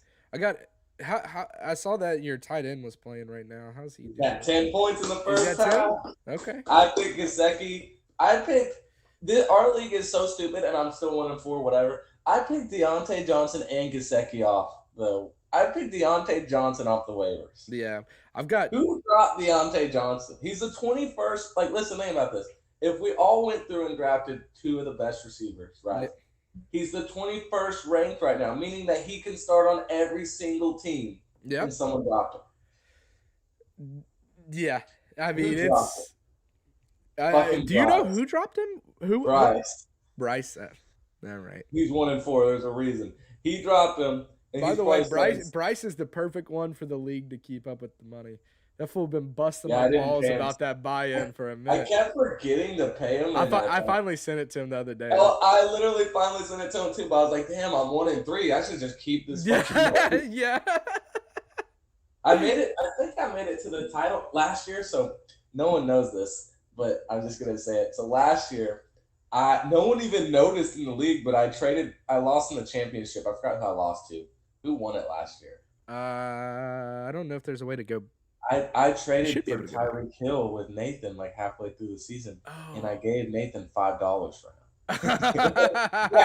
him. Hey man, all's fair, man. Hey, there's hey, sometimes you have to do that. I mean, in real life, it happens where people get traded, and like look at Jalen Smith. Y'all are paying his contract right now to come play for the Packers, or not all of them. I watched this highlight video of how bad he was. I was fine with paying that. Has he been playing? It's well paid. Does he play for y'all? So he didn't play last week, just because short notice, obviously. Yeah. I would assume he's gonna probably play maybe this week. I mean, if not a lot. I mean, our defense needs it, dude. I wish we could figure out some shit on the secondary though, because Jari Alexander went down. Is he out? Yeah, AC joint. I don't know exactly. They said last I heard they're exploring. Jair nasty. He's good. He only had I think 2 receivers last year took him for over 100 yards. And like only 2 receivers had like more than 3 receptions on it. And y'all are putting in and he's getting put in places. It's not like he's playing for a team that doesn't. Y'all put up so many points. He's having to cover. He's got to be out there a lot. Yeah, he's having to cover. So like who do y'all got this week? We're playing the Bears, and that's one of my games to definitely watch for the day is the Packers Bears. Y'all are gonna rip them apart, dude. So there's a couple things going into it that I'm always nervous when we play anybody in our division, just because I feel like those divisional rivalries, anything can happen. We're also playing in Chicago, so it's not in Green Bay this time. I'm actually going to be in Chicago next weekend. I thought we were going to be in Chicago this weekend. I was about to go ape shit and Soldier Field. Yeah, and be like the lonesome Packer fan out there and just talk that shit. Fun. Hopefully not end up on one of these. Well, maybe you can be out there the week after y'all kick their ass. Do what? Yeah, that's what I told. I was telling the wife. I said, I hope that we beat the shit out of them so I can wear all my Packers gear next weekend around town. But yeah, no, they play the Bears. The only thing I worry about with them is I think that like I said, I think Justin Fields looks a little bit better. They have a really good defense. That's the problem. And we have a banged up O-line, which they've held up well so far. But the problem is they're going to be facing a really good front seven, on the offensive side. And so I feel like Aaron Rodgers is going to get peppered a little bit today. But also look at it too. And the Bears are 3-2. But they've only really beaten shitty teams. Yeah, they've won the games that they're supposed to win. You know what I mean? Yeah. So I don't really know. The Bears are not good. The Packers are gonna dominate. I think. I mean, you never know with y'all, but y'all are gonna as long as Aaron Rodgers is healthy. I mean, y'all are going to playoffs, and we'll see what happens. I think the Packers have just done a terrible job of putting of upgrading year to year because y'all are close. Yeah. 100%. If the Patriots are going to spend all that money in the offseason, why wouldn't the Packers? Yeah. For Aaron Rodgers. Correct. And that, again, it just comes back to not having the fucking owner. We just need to stop being a public company and just somebody needs to come in and buy the whole fucking team. And it's crazy to me, man. Like, I don't understand it. Like, we get like that's the whole source of the bullshit that went on with Aaron Rodgers in the offseason is we get rid of guys that we should keep because we don't want to pay them. And it's like, dude, just fucking pay the guy, Yeah. Get him paid, and let's keep this thing rolling. But yeah, man, I don't know. Have you looked at that Chargers and Ravens game that's going to be going on today, man? They got a battle of the 4-1 squads. Yeah, I mean, I'm trying to. I need Herbert to keep it going for me. I'm in this other league that we put in a little bit more money, and Yeah. if you win, we get rings. We have Oh trophies, shit, that's and if dope. you win your best player, you get to pick whoever on your team. You get a signed autograph of whatever, like a jersey, a helmet, whatever you want. And so you don't win money, but you win memorabilia, and then your team gets they make koozies for you, and there's a lot of crap talk in Hell this yeah. league. And I got Herbert, and I started off 0-2. I mean, yeah, 0-2 in this league, and I lost to the two worst teams, but I was projected to be good, and then I won three in a row, and so now I'm sitting here in a tough spot. But I have a pretty solid team, but in this damn league, we can trade draft picks. So a dude had two first round picks from trading his whole team last year. Oh shit. Two Oh, second round. this is a keeper league. Then you get to keep. No, we can just trade draft picks. Like we finally ended it, but last year, like I could have traded Dalvin Cook for their first round draft pick, and so I would lose Dalvin Cook, but I get the next year's first round draft pick. Oh, I see what you're saying. So that way, like, When your team when sucks, your you could team just sucks, trade you all can these. offload them for a. That's kind of cool. I do like that. That's a cool But concept. it ruins the.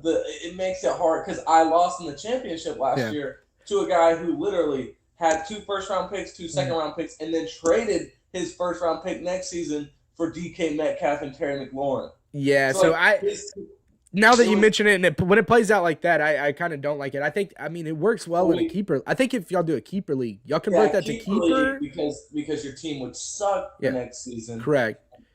You're giving up whatever. But we voted to end it. We do a little vote or whatever. And be like, Oh, how nice. but Probably a it's good choice. but my team is nice.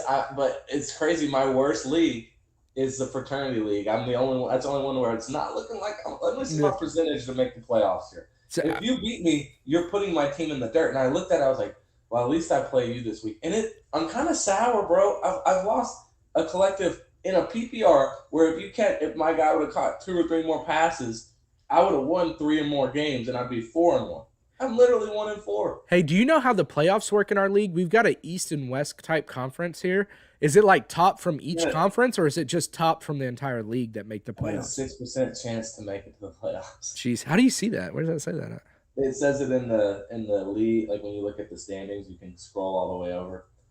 AJ's damn teams won 5 in a row.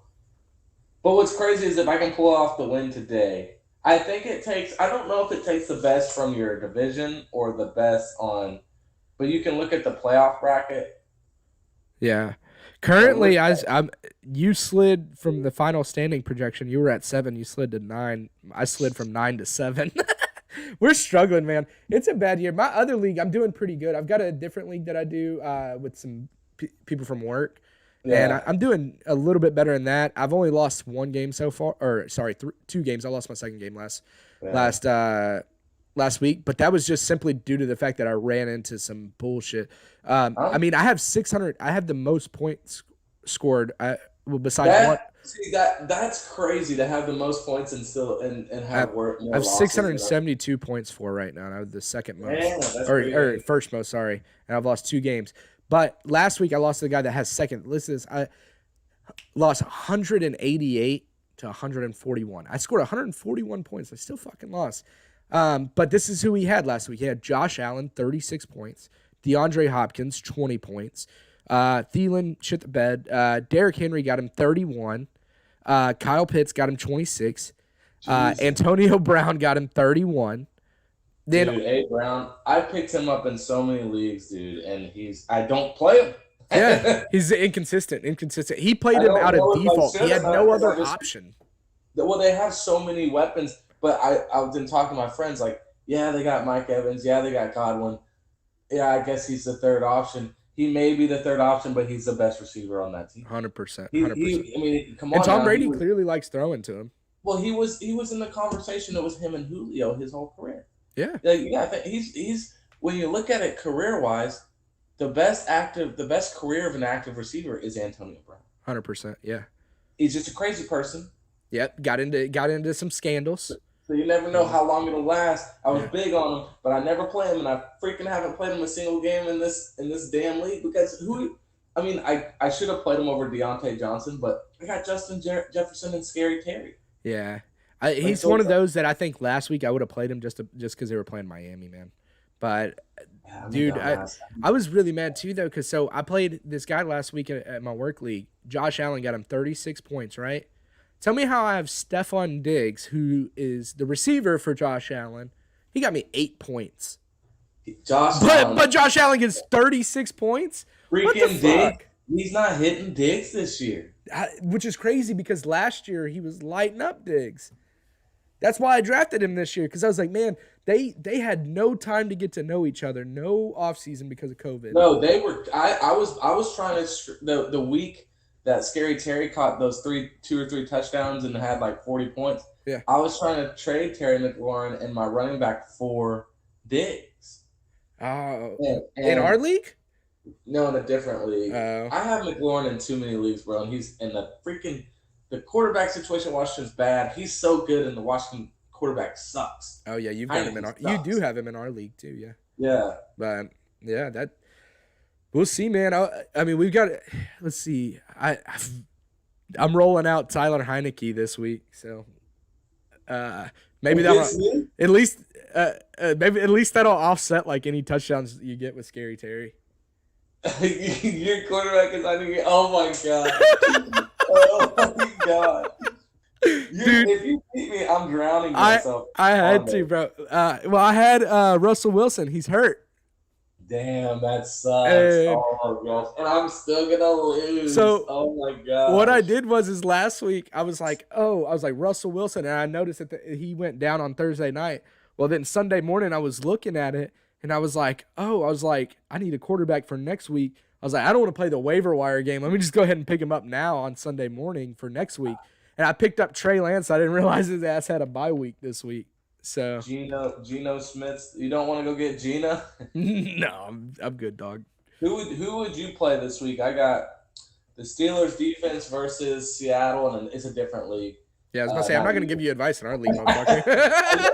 But the Colts defense against Houston, I think I'm gonna do that. Colts defense and Houston. Who's your other one? Steelers against Seattle.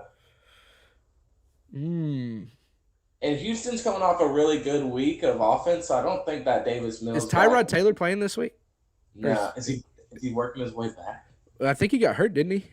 Yeah, but that's why Houston has sucked. He was, first of all, that man was going to be the talk of the town if he stayed healthy. Yeah, because he was actually playing really good. He was winning. They won. Yeah. The only win is because he freaking played. Yeah, he's week to week. He's not playing this week. Yeah, I would definitely play them against Houston at this point. Like, the thing is though is you have to. I mean, Geno Smith didn't look terrible last week, because the only reason why I know that is because Russell Wilson went down. So I played AJ last week, right? Oh, and which fucking cheating ass. Tell me how the commissioner's 5-0. Oh, cheating ass. He last week though. His team is nice. Dude, he's got a good team. I'm trying to get to the last week's matchup with him. Come on. Ours is saying it's pretty even. Yeah, very even. I need this win more than you. Just let me get it. No, sir. I need Dalvin Cook to. Let me go ahead and bench my whole team. Oh, hey, by the way, Leonard Fournette dropped 20 last week. I didn't realize he had that good of a game last week. Dude, he's getting the burn in Tampa now. Yeah, and then he's good. You got lucky with him. You got lucky. Got lucky. Ronald Jones decided to fumble his ass off in the first game of the year, and that's kind of how it's going. The only problem is though I don't have a second running back really, but AJ had DK Metcalf last week, right? Russell Wilson goes down. Geno Smith comes in. Metcalf still put up touchdown. Metcalf still picks up 26 points fantasy wise. He had 98 yards. I think Metcalf is going to get a lot of love because it's a guy you can just throw it to. You know, yeah, correct. He's going to get. I mean, Geno Smith's going to rely on him heavy. He's got to. But yeah, dude, AJ's team's solid, man. What's the name of AJ's team? CD's nuts. I think him and Jake by far got the best team names, man.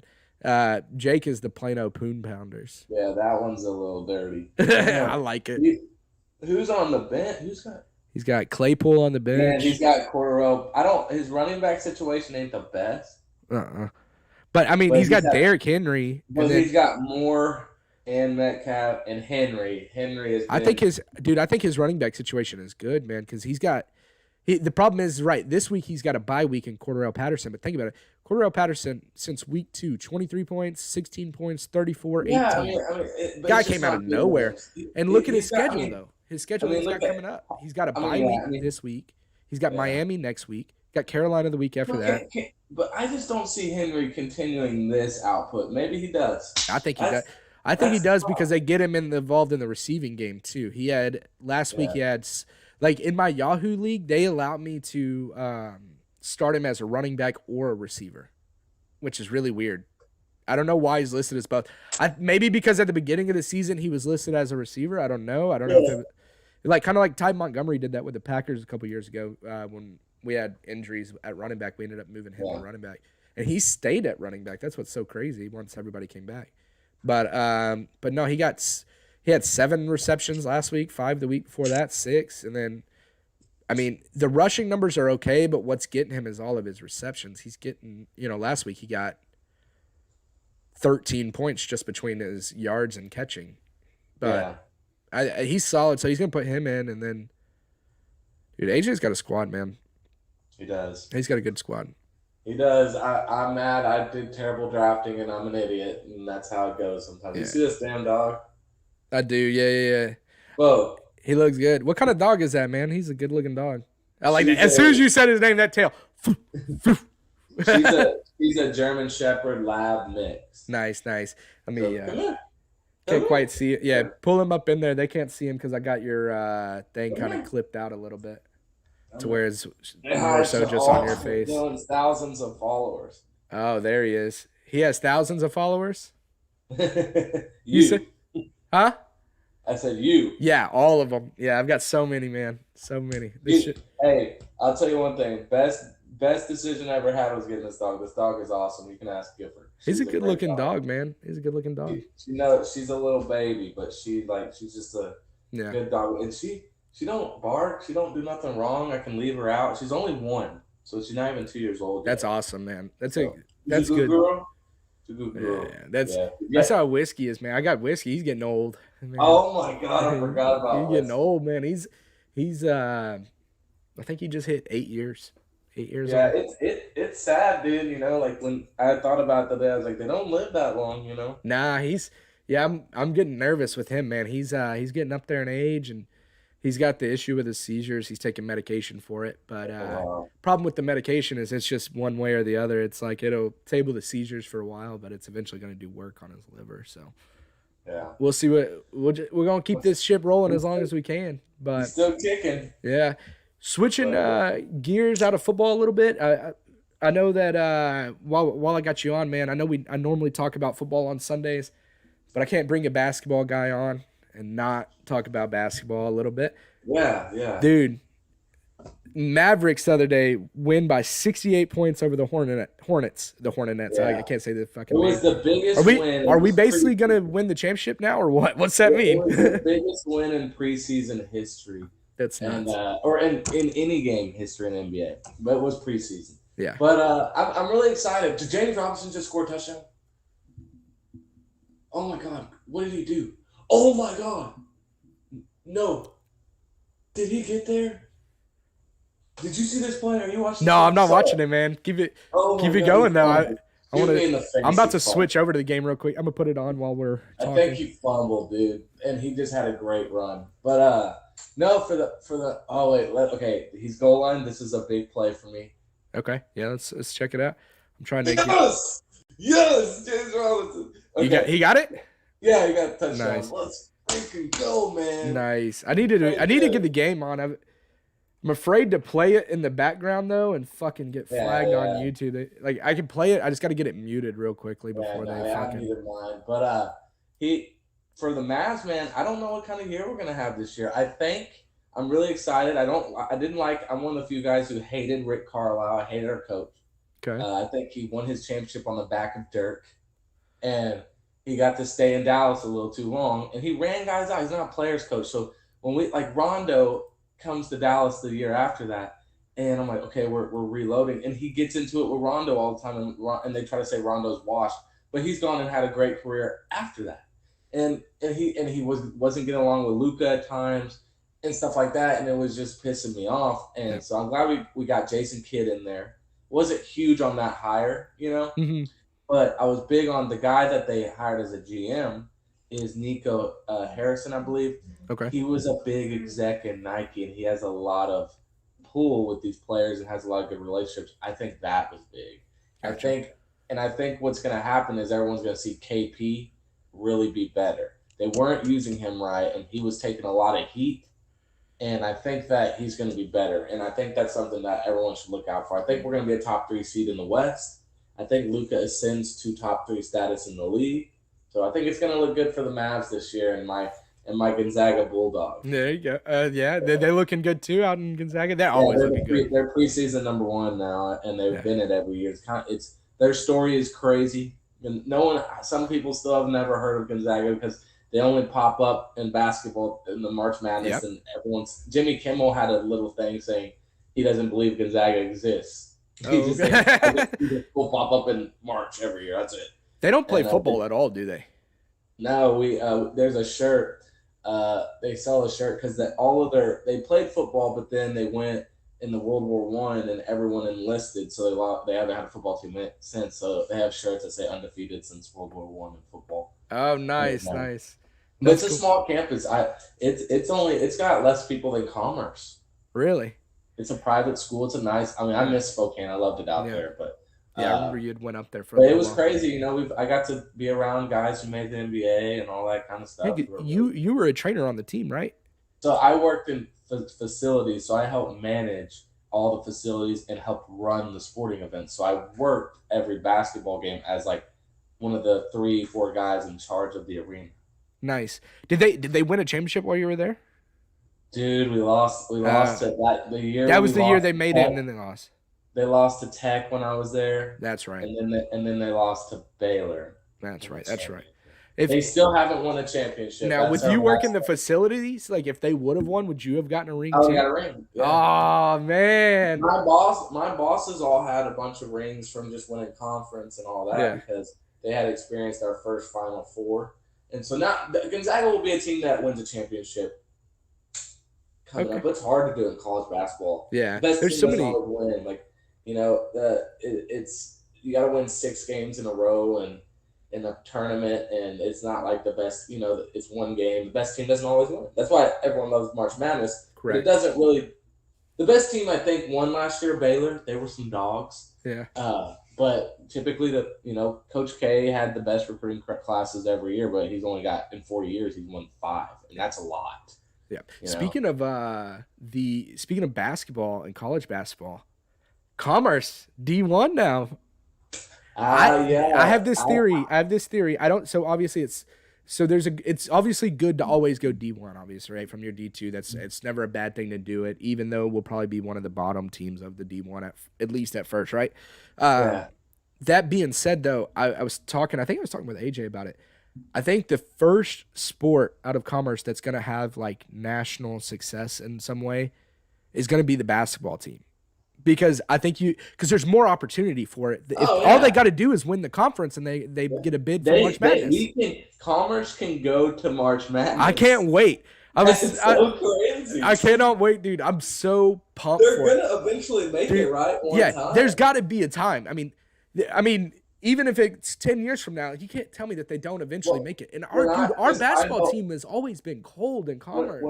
When I helped out when I was the student assistant there, we scrimmaged Tech and beat them. I know, and I think we almost beat A&M, didn't we, as well? Yeah, like I was at College Station that game. We almost beat. I mean, it was a scrimmage. Yeah. Caruso was on that team, the bald Mamba from the Lakers. Yeah, so dude, we played him and all that stuff. But it was they have a great coach. So their head coach was the lowest assistant when I was there. Yeah, and under Coach Walker, and so Coach Rose, he actually played at Hartford, and he has a picture of him shooting a layup in between Hashim Thabit and Kemba Walker because he played again. Coach Rose actually logged the most minutes his senior year, I believe, in the NCAA.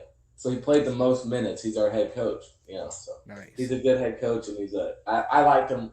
He got on my ass a good amount of times because I was just a dumb idiot trying to figure it out. But Yeah. yeah, he don't look like the dude could hoop.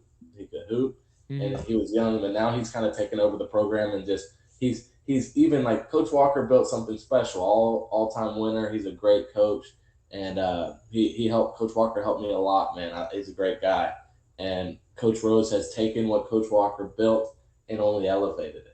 Mhm. So Nice. I Yeah. know Well, that Coach Walker's pretty happy to see that. So the basketball team has a chance in Commerce, really does. yeah. But that step up's going to be tough. SFA is a really good basketball school. Are we They're in the really same good. conference now as SFA? Yeah, Because I know that Houston because State. they made it to the In football, we tournament. don't get smacked for a little bit. I think Yeah, we don't. that I mean, to be honest with you, we're already. I mean, we're doing not that great this year, anyways. I don't Yeah. know how they did yesterday. Yesterday was the homecoming game, but I don't Oh, know. did you not? Did you go? No, dude, I wanted to, man. I wanted to get out there, but I didn't have the time with the kid. She had games in the morning, and then once she got done with games, went to lunch real quick with the fam, and then she ended up going to my wife's parents after that. And by the time we offloaded the kid to wife's mom, it was 2:30. I would have got there about game time probably, and wouldn't have been able to enjoy the The whole the point is pregame festivities it's per se. pregame. Yeah, no Yeah. one cares. Nobody, yeah, I didn't really care to go to the football game, and more so just wanted to go hang out at the tailgate, see what they were doing. But yeah, no, I don't know how they did yesterday, but I believe going into yesterday they were like 4-3, and we're playing D2 Dang, guys. so we're not having the year we were supposed. I mean, Yeah, because we we were in were the we top were five to top start 10, the I year. believe, preseason Yeah, ranking. that's So crazy. Yeah, I don't. I mean, it's tough, anyways, but it's going to be tough to make that jump. Yeah, they're yeah, 4-3. Who they lose to? They beat number 12 team in the country. I think we Lost to lost to West. the number 6 team, which was that Florida team that we played host to. Yeah, they're number one now. We beat. They beat what? They beat Western New Mexico 58-0. Jesus. Yeah, they've had some tough losses this year. Yeah. So it'll be nice to see him go up, and then Yeah. maybe like I said, I'm more so looking forward to like the basketball team possibly making I the think I think our women's soccer team will be that coach they have. I yeah, was around kind of all the sports when I worked there. and I That women's soccer team is going to be good. oh yeah, I don't even know why that's my fault for even forgetting about it because they were good when we were there. Remember they made it to the college playoff that one year, Yeah, and they've been they went good like two basically. rounds deep, I think. Yeah, I think they're going to be pretty good. They got a really good coach. He's from England, and he means business. He Soccer means business. coach from Yeah, England, he's difficult. I mean, championship underway. he was difficult to deal with when I was there, but he demanded it. It's kind Yeah, of for women's sports, you got to be that way for the girls because they weren't always getting what they needed. correct. And so and you now having a daughter, you may see the different side of Yeah, because I know your daughter's really into sports, is she very not? much. Plays She's much, very much into it, man, and, and and, she and wants to play them all, man. she's growing up in a good time for girls' sports. 100%, 100%. People are actually putting the time and effort and worrying about it, which is Yeah, part of it. I think another part of it is they got to be supported by girls too now. yeah. So And uh, it's crazy too because think about it, man. Like I look back to like when I was in high school, like I played baseball, played pretty competitively, and there were all yeah, kinds of like select clubs you go play for in the area. There were probably 15, 20 that you could go try out for at yeah, any given time, right? And some of them you could get on if your parents just paid the damn money and their quote unquote yeah, tryout, you know what I mean? But softball, they had that too, but they didn't have as many of the clubs. They were like there was only like two or three that I can really remember seeing at like all the tournaments I would be going to and stuff like that. Because the softball tournaments would be going on the same time as our baseball tournaments on the softball fields and stuff. yeah, And I just remember not seeing too many of those like club organizations like that. yeah. Dude, now there's like 50 of them. My cousin, his daughter plays softball pretty competitively. And Hmm. in the past couple of years, I think she's played on like two or three different ones. And I mean, and she's already like they're already like putting stuff at like she went to like some like all American type tournament and she's still in middle school, man. Like and then like I saw something they showed with like her graduate like had her graduating class on there and all this Yeah, like it's like dude like they're already looking at that as like middle school. It's nice to see with girls sport that that's happening. no, yeah, and Uh it's only growing. Like correct. I'm on both sides of it. I don't. I get kind of annoyed when people try to compare the wages to like it's like It's not. Yeah, It's not because they're not making money. I mean, it's not because they don't want to pay him millions. It's because your correct. league isn't generating that money. Yeah, You know, and that's for the WNBA. They always try to show like LeBron making to the 100%. best. It's So like, well, the people forget it took the NBA. You know, they almost went bankrupt. It took. I mean, this league has been built for 70 years. It wasn't always like this. MJ And saved the Bulls. yeah, MJ saved the Bulls. The league was gonna fail until Dr. J, and then the league was failing again till Magic and Bird. And Hmm. so like it's been uplifted. Uh, it's been uplifted from where they're at to now, and Correct. I think that's what women's sports WNBA has to understand. You got to build it up. Like it's Yep. not everyone's gonna get rich right off the jump. I Correct. don't know what the real problem is. I don't know if it's people are not interested or if they're really working these girls over and not paying them. I don't know. Yeah. I haven't looked that deep into it, but Yeah. I uh, mean, as far as things go, I'm glad to see that the women's sports are getting bigger. I'm with you on the wage thing, man. yeah, Like I just like think when that you you get paid what watch you generate. I can tell you I've never watched it. I'm what you would call a casual basketball fan. I'll watch in the Yeah, playoffs. I may get a little bit more into it because I'm debating on rolling out a new night of shows of this and yeah, doing like a Thursday night basketball show or something like that, you know? yeah. But I don't know though because I'm not like super into basketball and that would require me to get, more involved in it. So I'm debating on that per se. It's a lot of I like it. It's a lot of fun, and the games are quick, Yeah, and there's all the action. So, and the NBA, why? Well, you want to know why I like the NBA? It's got the most drama. Like when it comes to 100%. the players, they're such 100%. divas, Yes. and like the Kyrie Irving situation right now is crazy. Yes. These guys are. I mean, it's just diva after diva after diva, and it's funny, man, because Yeah. they're it's just different because these guys are famous like NFL. They're wearing helmets, they're doing, you can't really see their face, who all these NBA players Correct. are, and you're seeing them out there, but And there's they so many fewer players in the NBA per se than the NFL. So therefore, like they all know each other. They're all yeah. intertwined. Like with And the football, Kyrie like really, like they know players on other teams, but not like is the my play. my question is, so with the Kyrie situation is he can't play because he's not vaccinated, Correct. and he can't even enter an arena. I think we haven't heard this in football and baseball. Is it because arenas are closed in? Is that why? I don't know if it's because they're closed in. That may have something to do with it. Because I know that some of it has to do with also the arenas that they'll be playing in. Like for instance, the gotcha. AAC right now they have a mask mandate. Yeah, Even if you are vaccinated, I believe you still have to wear a mask at yeah, AAC, right? yeah, So there's that. And then I'm sure New York is like that as well. Because I mean, if that's happening in Texas, which is usually, I mean, obviously Dallas County is a pretty blue county per se, but yeah, like it's still in a very much red state, which has obviously been very, anti-mask per se in the yeah, in the general concept of things. Obviously, it's not saying every single person that's that way feels that way, but in the general sense, though, the red states generally lean away from it, and you've got it at Dallas. Then you go up to New York, which is a blue state, very blue there. So it's obviously going to be pretty heavy, mandated too. And I believe it's happening with a lot of them because Chicago's that way too. I'm going up to with me going to Chicago next weekend. I was looking at going to a Bulls game that Friday night yeah. whenever we get into town. They're gonna I'm be not. good. I wanted to, but I'm not going to. Our flight is at 7 in the morning, so we'll land at like 9 in the morning. We're gonna be up since like 4 in the morning type deal. Yeah, that's a My long kid day. will probably make it through the first quarter and be like, "Let's go back to the hotel." Yeah, So I'm not gonna waste money on tickets to not really go watch it. So we're just gonna go the sightsee Bulls are instead. gonna be good this year. Yeah, they got didn't they get Lamelo They or got Lonzo. They got Lonzo? Lonzo Yeah, I knew they Ball. got They one of the got Ball brothers.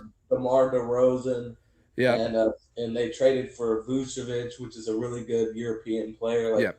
they're gonna be a top maybe 4 team in the East. Okay, So okay.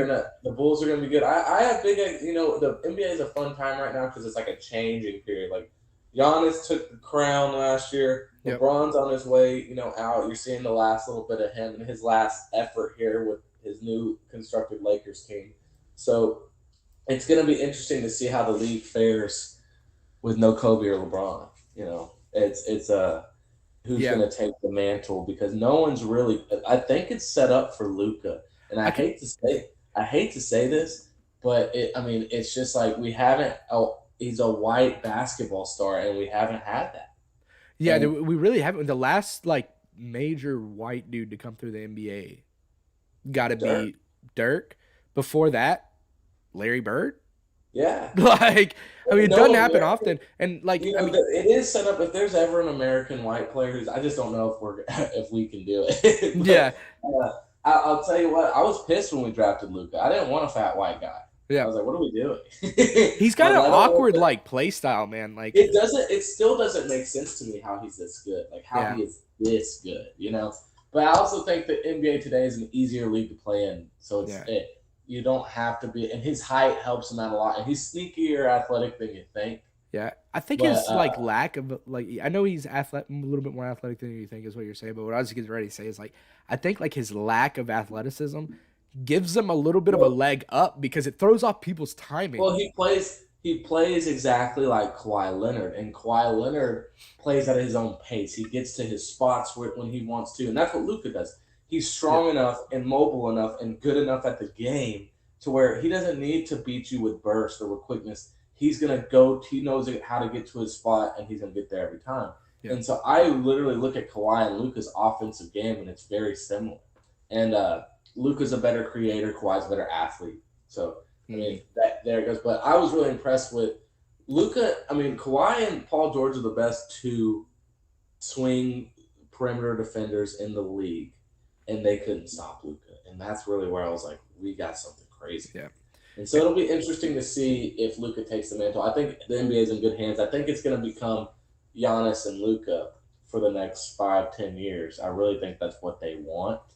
And it's crazy to see the international. I did a paper in school about basketball and the globalization that basketball is doing. I do believe one day we're going to see a world where basketball is the number one sport in the world.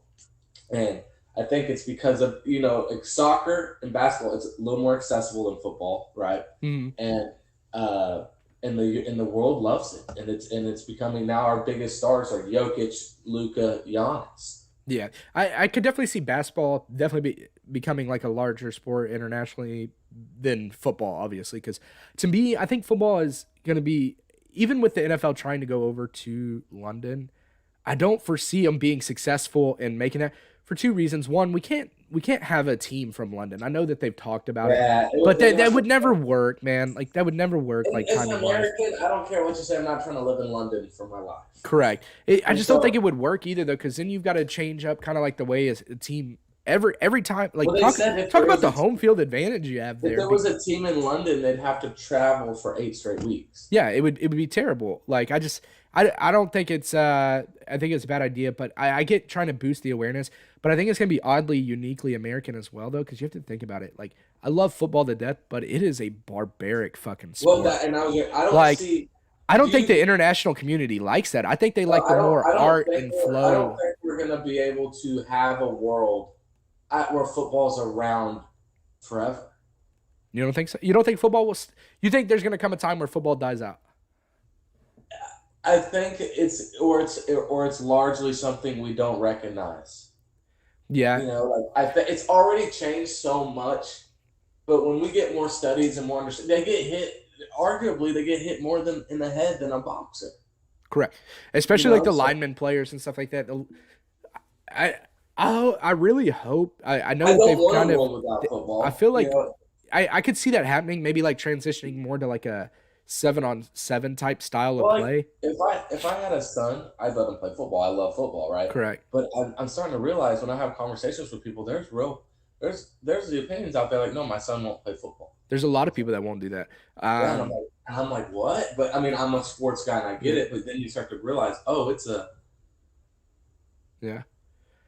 We wanted. I mean, we talked about my little brother playing football. Whenever I remember him growing up, and my mom was always like, "Nope, he ain't playing. He ain't playing." And which he wasn't interested in football anyway, so they never really had to worry about that. He ended up he yeah. played a little bit of basketball, and then he just whenever it comes to sports, me and him were a little bit the opposite. He's not really super That's into them. kind of my He'll little watch them brother's. a little bit, but he's more into what today's generation. I feel like that's a lot of today's generation though. There's a Yeah, and like they're if more I feel like if you into. don't play the sports, you're not really into them with today's Well, generation. their generation watches people play video games instead of playing video games. That's going to become the new thing, man. You got colleges offering. There's colleges now that have esports teams, dude. It's insane. Like, It's and my brother, like, he doesn't know any, like, he doesn't know much about football. Like, he'll watch it with us, and we've thankfully converted him out of the Cowboys phase, and he says he's yeah. a fan of the Green Bay Packers. He'll watch a little bit of it. I think it That's maybe, how my brother was growing up. and He didn't really care. He'll do it with you to yeah, do it with you. He correct. didn't want to play, but Yeah, he can build he my can build brother a will watch the computer. shit out of people play Call of Duty though. Oh Like, my god, they got my this team brother out of heard. Dallas. They're called the Dallas Empire. The only reason why I know that is because he's told me. Like, Yeah, I don't watch the shit, Right, but so I live right down the road from the Star. There's a guy, and I'm gonna sound nerdy, but and I don't watch him, but he's famous. His name is Tim the Tap Man. You may have heard him, nah, and but he's like a streamer, and he's partnered with Jerry Jones and the Cowboys, and now he has a freaking office at the Star for that's Dallas Pro Sporting Team, and Zeke and him are co-owners. that's crazy. And then you've even got things like Kyler Murray. He's doing stuff in the offseason with like that FaZe clan. You know what I'm talking about? With Ronnie. Yeah. Yeah. They're doing stuff like that, man. It's a different world, man. I can't really get into it. Don't get me wrong, I love video games. I play I play the fuck out of video games. I can't watch people play it. My girlfriend hates me for playing video games because Yeah. on a Sunday I'll sit my ass right here in my 3 TV living room, and me and Gibbon Yeah. will play video games and watch football. That's what I'll do. I got the TV set up right here. You can see the futon behind me. I'll get there Yeah. on the computer. I'll put up a football game, and then on the TV, I'm playing 2K or something like that. But at the same time, it's like like you said, I don't like my girlfriend the other day. We took her little brother out, and this fool was watching like a live stream of a video game, and he had his headphones, and they do that thing that kids do where they're like headphones everywhere. Yes. And she was like, "Well, he's watching videos on games like you do." I was like, "No, I'll look up stuff how to do things in games. I don't watch people play a game." Yeah. Like how do I get past this level, or how do I do this? Because I don't have enough time to be that smart. Yeah, correct. Yeah. I've done that before too, but yeah, But it's the gaming industry is crazy. The gaming industry makes more money than the movie and sport industry combined. I believe it. Well, and also too, they've like games like Fortnite and all those other ones. They've changed the fucking game because they don't care about selling you the game anymore. They want to sell you everything once you get. It's that live service within the game, and they were talking. I was talking to my friends about this. The Call of Duty Warzone, all this stuff. It's like I've never seen games last this long. Yeah, dude, people are playing Warzone, and it's been out for 2 years now. 3. Yeah, there hasn't been another one come around and like knock it out. Yeah, but there's these kids. They don't need much. They'll just play the same damn shit. Oh, dude, Tua just threw the worst pass I've ever seen. Tua and Lawrence are just fumbling it and throwing it back to each other. They don't even want it. Yeah, it's just a bad. It's kind of the equivalent to our fantasy game this week. It's a complete tank bowl. And but they're doing it up right. They're going to London. So this is what I also found out too about the London games when I was like looking into it and seeing. So like the London games, what does this mean? Oh, whatever. I don't know all the technical shit that happens on this end, but I got like a little notice about something. I was like, what the fuck's going on? Anyway, the London games. So when it originally started, they were just playing at whatever soccer field was there. So the NFL. Is that Wembley? Are they playing? No, they're playing where Tottenham plays. Gotcha. So they partnered with Tottenham Hotspurs, which is a Premier League team there.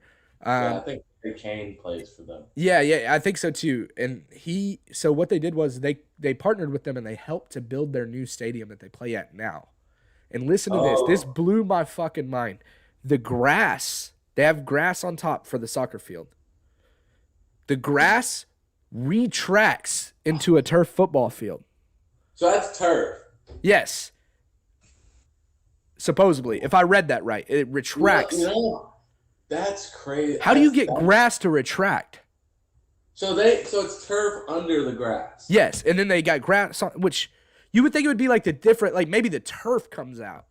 No, I've never heard of that. Maybe I read that wrong. I don't know, but it would make sense if they put the turf over the grass. I don't see how you grow grass. But the thing is, I'd have to look. That interests me. That's in the realm of things I've done and dealt with. So I'm not entirely. I could be wrong. Y'all need to do your research on this. I mean, yeah. I'm But no expert, but that's if I insane. read correctly, I think that's what it said. Let me see if I can find the article again real quick, and then we'll bring this one home here soon. Yeah, but that Um, I did not know that. That I would like to see how they do that. It's like the ice on a basketball court thing, but for grass. yeah, it's That's what pretty. yeah. If I read it right, let me football field, Tottenham. Let me see. Good stuff. That's insane. Uh, I did not know that. I'd like to see. I'd like to see. yeah, world's You know, first I'd like says to see a world's first dividing retractable football pitch. So yeah, the grass retracts. What the fuck? I'm gonna send this over to you so that way it's a little YouTube video. I can't play it on Okay, here, but I'll have to watch. I want I'll to send watch it a to you video so that way you have documentary it, dude. That's of fucking them doing crazy. it. That'd be crazy as It's hell. insane to me, but the fact that they did that, but they contracted because they're just trying to build the sport awareness. Also, if you build awareness, you can bring in more international players. They've also got like the international player, like Yeah, they've got like a little like a program kind of for international players in essence. they Uh, had some in the Dallas Cowboys little video thing that they did for Hard Knocks. yeah, he's from They had Mexico, right? Mexico, yeah, And then and they from get a a lot of guy from Australian people coming in, especially kickers. they had yeah, and they had a guy from an It was like I don't know what country in Africa, but he was a defensive end, and he was from Africa. They bring And in I a think, lot of Samoan players too, especially like in college yeah, football. I don't know if you remember that from Commerce, but we had that I think his name was Charlie 2 Anderson. Charlie. Yeah, I have some. dude I have was some. massive, and That dude would do what he wanted. Like he would literally tell our offensive coordinator to shut the fuck up. I have some stories about that he guy. went to the First of Chiefs, I all, think, after I don't know if he made it past camp or anything like that, but yeah, I know he went. There's a few guys. I don't think anyone. The best alumni would be that guy who went and played in. I think you didn't you interview him? Wasn't he on your show? Ricky Collins, Yeah, yeah. he was probably the best one. Yeah, on that show that me and AJ did for a little bit, that BS Academy, we interviewed him on that. I'm on. I want to try and reach out to him again and see if I can get him back on this because he went and played back in the CFL again this year, and I noticed. I keep up with him a little bit on Facebook. I saw that Yeah, he does like 7-on-7. It looks like in the off season, like coaches up some 7-on-7 stuff. yeah. I would like to maybe get his perspective on what he thinks football would look like, moving forward, especially with him coaching that 7 on I 7. mean, I think it's changing a lot. I don't know if we'll see the huge change, but it's not. You got to think it's not going to be exactly like this in 20 years. It's gonna be incremental over time. It's gonna be Yeah, increment. It's a rule here there that comes in. But I would not be surprised though if like if the NFL makes it another 100 years, if in 100 years they're playing like a 7-on-7 style, because the yeah, biggest collision, I mean, obviously the biggest collisions are on the receivers when they're going out for it, but the most consistent collisions are the linemen, just boom, boom, yeah. boom, every fucking play. But we do live in crazy times, man. Like when it comes down to, I was actually talking to my friend about the other day, like with the growth of MMA. I mean, maybe we Yeah. won't see it because I mean we're allowed to now watch on ESPN dudes beat each other up. That is true too. Yeah, that is. And speaking of ESPN, I was actually gonna get over to that here in a second, man. Yeah, two big cards coming up here. One to close out the month on the 30th. Glover Teixeira is coming back, man. Like, Yeah, I how do you? like. So I got back into watch. I didn't have a lot of time to watch. I was big as a kid. It was like how my family got together. We'd watch UFC when it wasn't big. So I've been watching UFC for a while when it wasn't that popular, and Yeah, that was it's kind of weird. But that's how my family would get together was to watch UFC fights. And I stopped watching it when I left for Spokane because I was just working so much, and so I missed a bit. And I really missed Connor's come up. But I've been I have a friend group and we watch all the fights. I mean, I've watched the card coming up. Glover Teixeira, he's fighting a monster in Jan Blachowicz. It's gonna be, yeah, I think Jan's gonna kill him because Glover's old, yeah. I was about to but say this is another guy that's coming but out. Glover came back and he's been tearing up that whole division, which is it's John Jones's old division. Yeah. Speaking of the And, John Jones, what's going on with him? Like, I had texted you about it, and I was like, because yeah, we were trying to figure out kind of things to well, talk about here, the and I was story like, we can talk about him fucking up, and you're like, that's a sad situation. I'm like, fuck, did I misspeak? I he don't was know in the much Hall of about this situation. What he happened? got he John Jones, like respectively, is like a 10 times better version when it comes to what he's accomplished than what Tom Brady's accomplished. Hmm. Look at it like that. He's the GOAT. He's the Sure. living GOAT. And he's literally decided, oh, I'm gonna go up and take the heavyweight title, which is he's gonna fight at 265 from 205 against monsters there. Francis Ngannou, you probably heard of Yep. him. He's a freaking it's scary. He's a beast. But John Jones was working to do that, but he's had trouble his whole career. He's been arrested a few times. And it's not like he's an evil dude. He just fucks up. You know, he does drugs here and there, like he got caught with coke a couple times.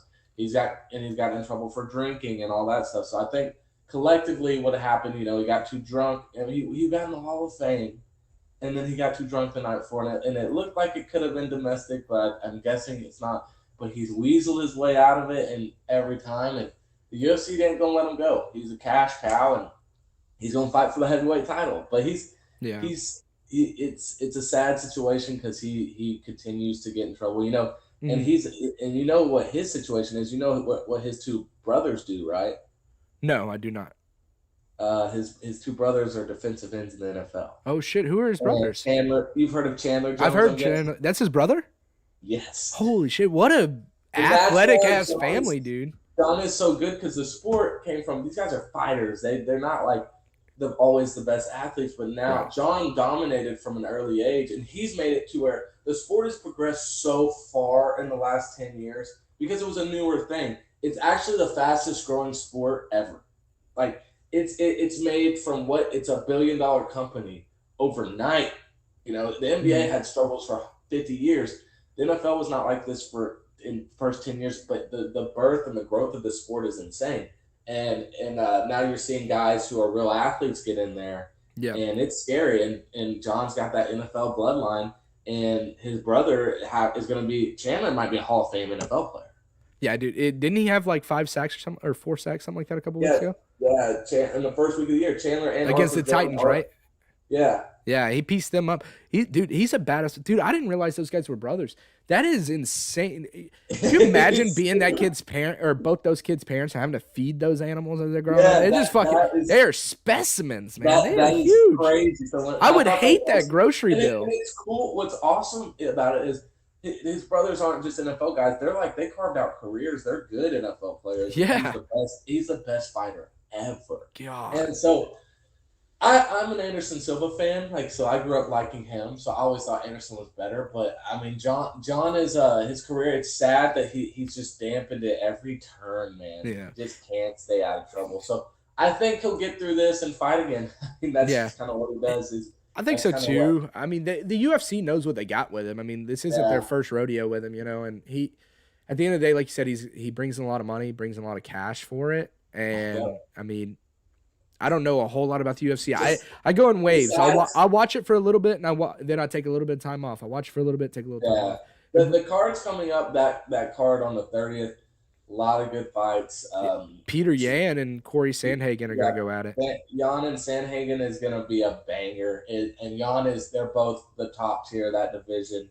It's an interim belt title fight because Aljamain Sterling got kneed when he was on the ground in the temple by Peter Yan. So Yan had to forfeit his belt. He was piecing up Aljo. He was beating him up. But he got in trouble. Gasecki is also running it up for me right now against you. How's he doing? Is he up above the 10? He's catching a couple more passes. Let's see where he's got stat wise. You are at 19 points from him right now. Jeez, that's not good. That has swung your percentage. Before this game, I was like a 52% chance to win. You're now 52% chance. Let's go. I love those win percentages. They're so funny because they don't mean shit, man. They're not real. But because all it takes is one guy to do like what Gasecki's doing right now and have a 20-point game, and it completely changes the percentage. The only time it really kind of is somewhat accurate is when you got like 1 or 2 players left. I was in a matchup last week in another league where I was in 40%, I was in 30%, and then all of a sudden I'm 60%, and then I'm at 80%. So it's just telling you the obvious. And and then the projections on it, like I don't even care for the projections either because I feel like sometimes they don't look at the matchups for these. Like you have like a guy that's projected to have like a big game, but he's going up against a top defense. Like I get he's a great receiver or he's a great running back. He's still going up against one of the top. You got to take that into consideration. A lot of people don't like to play matchups. Like we're gonna have a shootout. Yeah, that's probably what's gonna happen. I can only hope. I hope Big Bob Tonyan comes in at 12 o'clock and lights it up for the Packers. He's been silent last 2 weeks for me. He's been kind of quiet. He had a big year last year, but he's his target shares dropped Well, like damn near a you whole would target per think that game. Aaron Rodgers would hit him more, but Especially because Rodgers likes tight ends. I don't know what's going on with that. Another I think UFC it's only card though, inevitable. man. Going back to the UFC, I want to get your thoughts on this one. So the 267 card, which is on the 30th, is big, but then you got another one the week after that. You got Usman and Covington part 2, man. Dude, I'm looking forward to It, that one. I'm a big Usman fan. I listened to him on Rogan's podcast one time, like after he had okay, taken the belt from Woodley, and just yeah. listened to the guy, man. I'm like, man, this guy, he's zeroed in. No, He's a I badass hate guy, and he's I also from freaking Dallas. That's another reason. Well, he's yeah. technically from So Africa, but he's from yeah, Dallas. he went to high school in Dallas. Yep. He fights out of Dallas. That's why I like Usman as well. I like him too because of his His story. growth. He's fighting. His dad's in He's prison over some he bullshit. he's You know, on a path to being an all time great. He hundred already percent. passed in my mind, and this is a no small feat. GSP George St. Pierre. He would kill George St. Pierre if Yeah. they would have fought. And George St. Pierre is the all time goat in his division, and I think it's him. I think it's Usman. And what he did, one of my favorite fighters is Jorge Masvidal. Yep. And Jorge came up fighting out of Kimbo Slice's backyard stuff. Yeah. And then now I love Masvidal. He's one of my favorite fighters. As a casual fan, he's one of my favorite he's fighters. a cash cow for the UFC. He makes more than people make in title fights because people love him. Correct. But Usman baptized him. Usman is a wrestler, and the first time they fought, Jorge was talking all this shit, and it looked like he couldn't hang with Jorge on his feet. And then Usman came, and he's just getting better. Goes and knocks Jorge out dirty in the second fight. But Covington, the world's biggest. I mean, I don't know. Do you know much about Colby Covington? Yeah, he's the big like MAGA UFC guy, right? Yeah. I get a big WWE vibe from that guy, man. Like, Yeah. So they literally came to him and said like, "You're boring." He wasn't a bad guy. They literally told him, "You're like, we're not going to give you these opportunities," and he just flipped the switch. Like he was friends with everyone. He was a good guy. And then he literally said, "What can I do?" If you go look at his Instagram, he's always got 2 girls. He's like, "What's up, nerds and virgins?" Yeah, he turned heel for sure, man. Like, he talks so. I don't like him. I hate him. He's a hell of a fighter, and he gave Usman a run his first time. And he's not the same one that got knocked. No, that was Ben Askren that got knocked the fuck out by Masvidal, right? Usman finished him, but it was a close fight, and Usman finished him in like minute 20 in the 24th of 25 minutes they fought. Yeah, I'm thinking of the knockout. For a second, I was thinking I was mixing Covington with Askren, the dude that got knocked the fuck out by Masvidal. And then whenever did you see that post-fight press conference? Jake Paul. Yeah.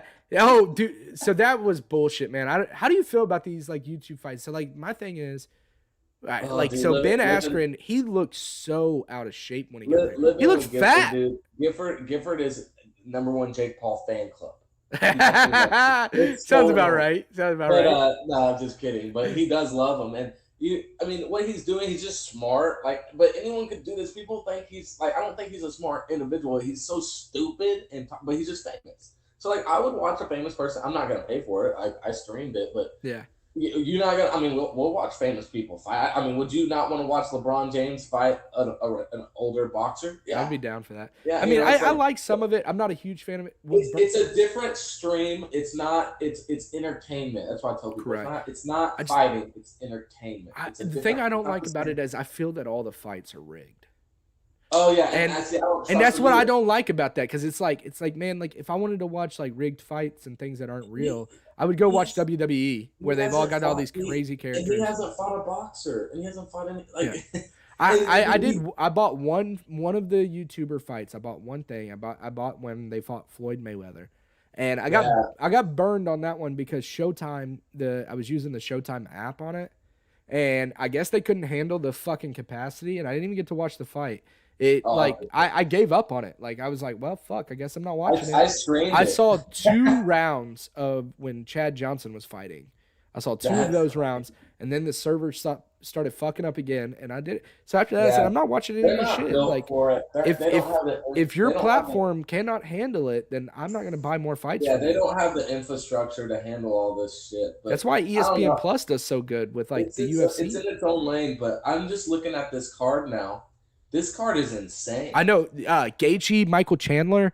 Michael Chandler's been Banger. dropping bodies since he came from Banger. I Bellator. got I got Gaethje for sure in that fight though. I think Gaethje's the same way. They're the Yeah, same fighter. yeah. Those guys are gonna go to war. Rose And is fighting. the best Rose is one of my favorites, and she's fighting. So Zhang Weili, I thought she was gonna kill Rose that first fight, and Rose caught her with a nice kick and knocked her out. But that's gonna be a totally different fight. And Weili, Is she the so chick that hit that one dude in the forehead and basically broke her forehead? Did you see that shit?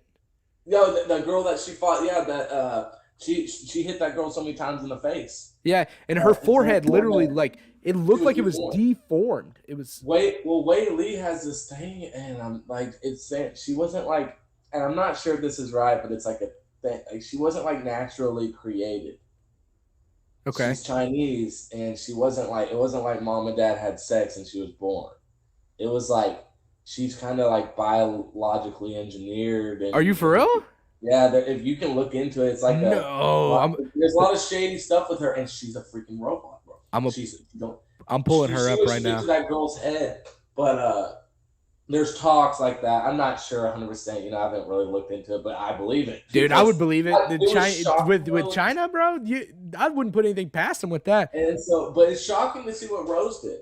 I don't think so. I don't think she was genetically engineered, man. I'm looking at her. She was born in Handan, Hebei, China. I probably butchered the fuck out of that. Her father is a retired mine digger.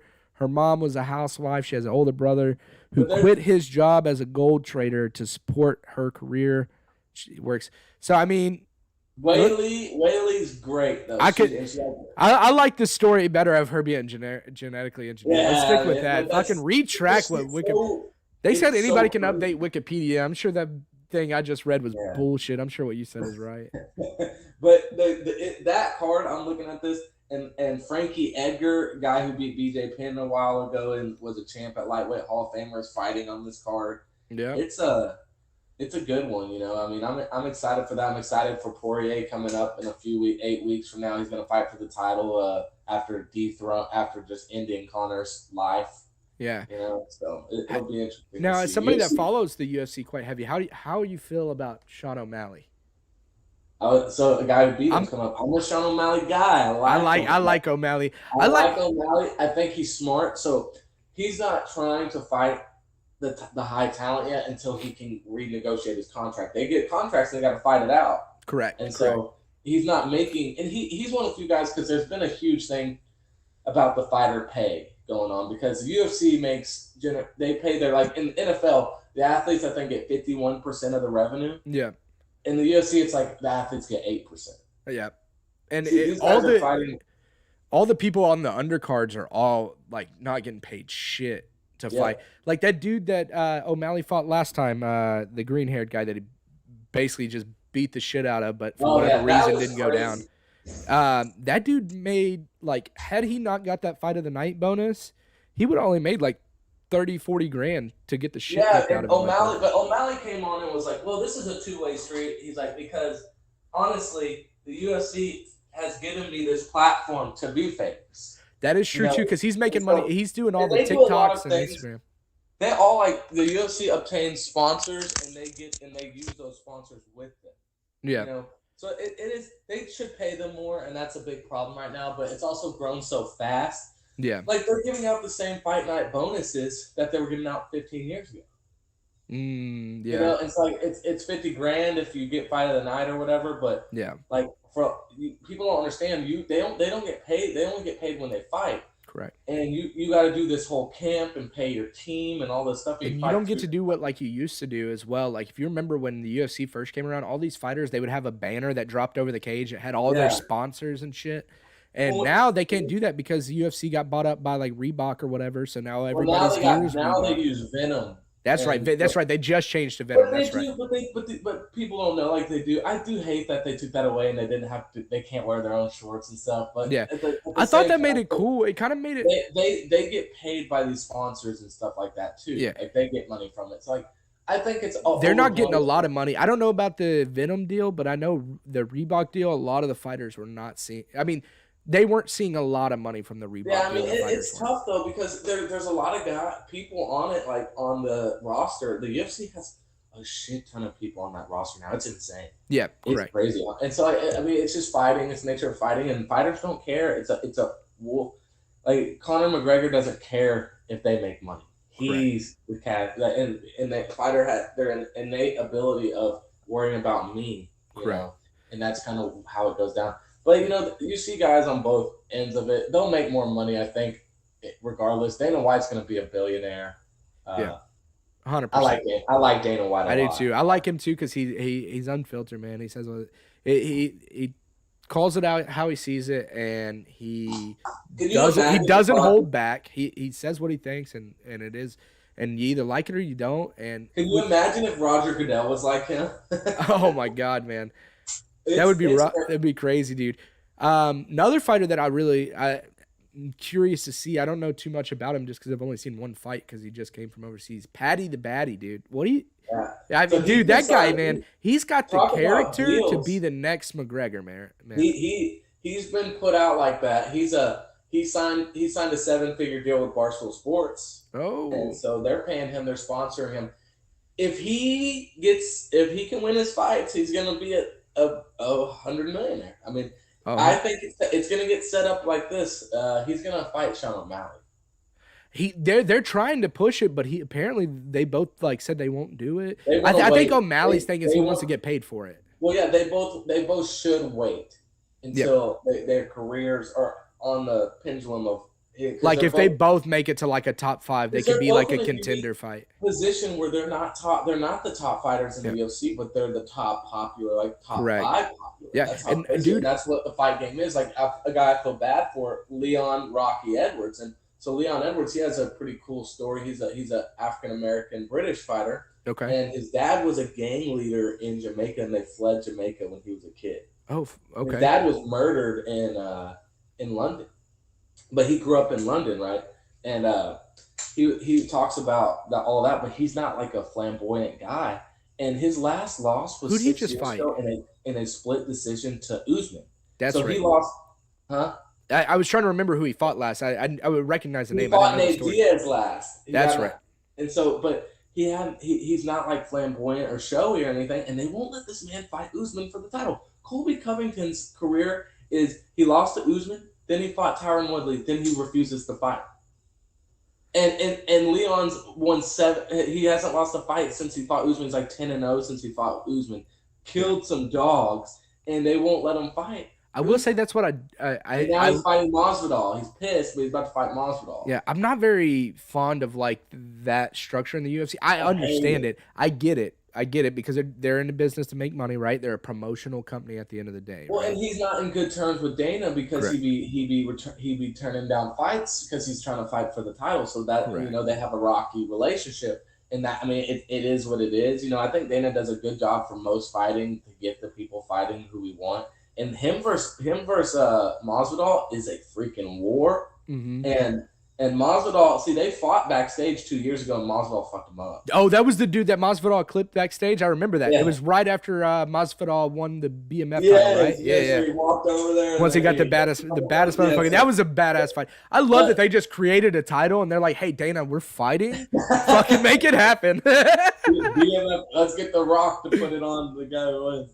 Yeah. That's crazy. But yeah, I really like Masvidal. It'll probably be for me. It's either Masvidal's last shot to get back or his end of his career because he's a little older and Leon's in his prime and Leon wants that title shot. And I think Leon out of everyone could give Usman the run for his money.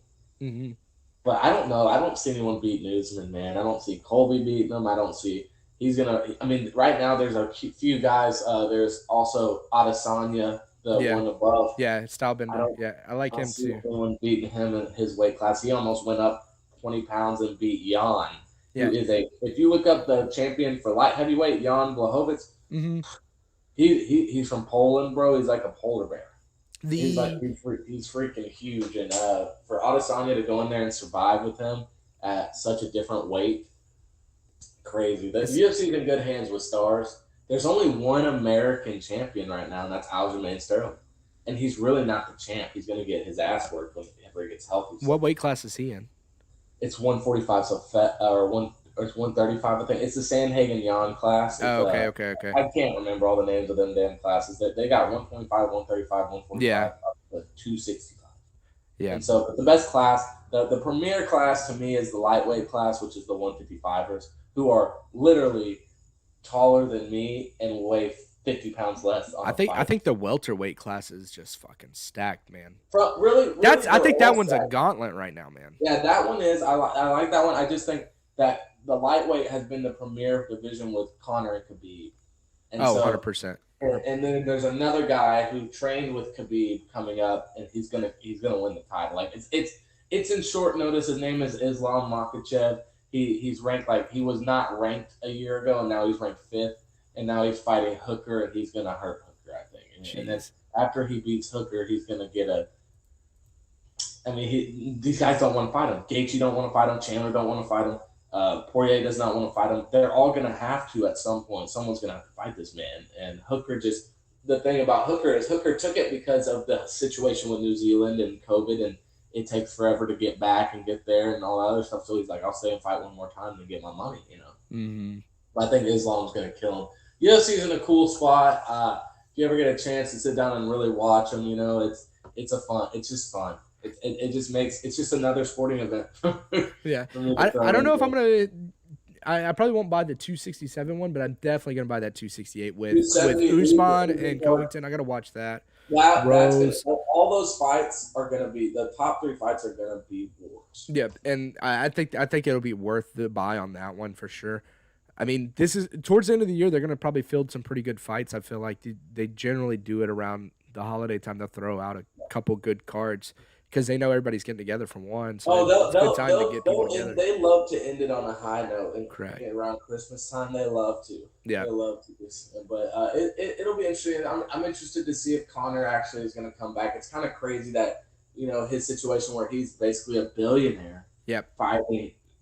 He's addicted to it, man. I think I think there's two things. I think he's addicted to fighting, but I think there's also the part of it as he's got a bunch of other business ventures, but I think those business ventures only stay successful as long as he stays relevant. Yeah, he knows he doesn't have to fight all the time, but just one fight. I mean, he gets once or twice a year. He's good. And I think he. I mean, whatever you said it. I do think he's a fighter. I think he likes it. Yeah, I mean, he grew up rough. I mean, he came from nothing basically. Yeah, and I think it's hard for him, but it's still crazy watching him going. I mean, you're at the end of the day, you're risking your life. 100%. Yeah, You can die in there, and he's going in there, and he's I was really upset with how that Poirier fight ended. I mean, I'm like sure everybody was obviously right. That was gonna be a good one, man. It was gonna be a good fight, and it would have been like the final page of that chapter. You know what I mean? Like it's still open though. It's still open. It is, but I don't see a world where they go fight. Well, it's gonna be hard for Connor to walk through that door because Poirier is gonna have to lose again, and I don't see Poirier losing to the lightweight champion. I think the lightweight champ. I mean, that he just got to hold the belt for a second because. Poirier wanted Connor, Right. And so I think when Poirier, if he fights him in 8 weeks, I think Poirier's going to outclass him and beat his ass, and that's it, Yeah. I mean, we'll see what happens. I hope they get to fight again and run it back, man. Just because, Connor's not going to win enough to fight for a title. I don't like the way that fight ended. Yeah, I think it was it's like literally it's the equivalent of watching all 7 Harry Potter movies and you get to the end. And they just go. That's the only sad thing about fighting. Then there's those nights where it's like it would be like watching Harry Potter to the end. You get to the 7th one, and whenever they go to fight Voldemort's wand breaks and they kill him. Like something dumb happens, like he rolls his ankle and he falls down and gets hit with the curse or some shit. It's like that's and it happens, man. It probably happens. It happens a few times a year. Just the disappointment of saying, "Damn!" But it really hurts when it's that good of a Although how badass is it? Homeboy cut a promo as soon as he's hurt. He's sitting there on the ground. Your wife was in me DMs. Dude, I love McGregor, man. I'm midway on McGregor. I don't love him. I don't hate him. But you gotta understand he knows the game. Yeah, 100%. He walked it. he walked it so long that he can talk whatever he wants. Correct. He's OG fighter. I mean, maybe not the best fighter ever, but he's the best fighter for the sport ever, for Oh sure. yeah, I mean, But they built up. They built up to what he became, and he was perfect timing. yeah, but So, all right, let's get ready to bring this home. Last little thing yeah. for you. I ask this on every guest that I bring on here, man. Okay. We'll bring it back to the NFL. Super Bowl pick. Who you got this year? Who's winning? Who are the two teams, and who's winning it? That's tough, man. I really want to be a homer. So you want to say two teams in the Super Bowl, I guess? Yeah, we'll say two teams in the Super Bowl. Then and then we'll expound on who you think would be the winner if those two teams. I'm gonna go Bills on the AFC. Okay. And I don't want to say it. I'm gonna go with the Cowboys. I'm gonna. Okay. Our picks Bills. are very similar. I went Packers and Bills. We're Yeah, both hometowning on our team. It's between to me in the NFC. It's between Cardinals, Rams, Buccaneers, Cowboys, Packers. Those 5 teams. Okay. And so I mean, you pick your poison. I think the Cowboys defense is legit enough, and I think the Bills are the best team in the NFL. So I mean, Yeah. can't go wrong with them. But yeah, that's all I got. Okay. And who do you got winning? You said the Bills will win. Right? I got the Bills winning. Bills yeah. winning. Okay. I think that's a good pick. I think that I'm with you on that. I think the Bills are going to be the team from the AFC, man. Yeah. I made my pick at the very beginning of the season. So after week 1, like it was like everyone was like, "You're an I was idiot." like, oh shit, man. I'm like, this is They not looked good. so damn Dude, good. I think they needed that, man. They got Yeah. There's 2 teams that it kind of happened to in week 1, and it's funny because they're both my Super Bowl picks. I mean, obviously the Packers got routed a lot worse. Yeah, that's right? kind of funny. They did. But if you notice, both those teams since then, they've not lost obviously since then, and I think Buffalo has looked better than the Packers since then, but the Packers have also looked really good at times, but they've had some moments of concern still. But we'll see, man. Yeah. But hey, man. Anyways, dude, I appreciate you coming on, dude, doing the show with me today, dude. It's fun. Anytime you want to come back on, man, dude. Anytime. Yeah, we'll have to. I'll be fine to jump on whenever, man, and we'll have to. If you ever do any NBA stuff or whatever, let me know. Hell yeah. I'll watch your hockey stuff coming up. Exciting season. Hopefully the Stars can do something. Yeah, man. We hope so. We We lost last night, but hey, that's okay though. It's an 82 game season. We'll be all right. But long season to go. We're in nirvana of sports. Basketball's starting. Baseball playoffs. Football's going. Hockey's going. It's got good UFC cards coming up, man. This is the best time of year for sports, man. Yeah, it's the absolute best time. You got baseball coming up, or baseball playoffs. Man, it's been awesome. So yeah, man. Thanks for having me on. I appreciate it. I hope I kick your ass this week. You fucking. We'll see, man. We got the shootout coming. I appreciate you coming on, dude. Ladies and gentlemen that are watching, all 5 of y'all, appreciate it. Good friend of mine here, Ryan Gasper. Y'all give it up for him. Later, May. Have a good one, brother. Peace. Alrighty, guys.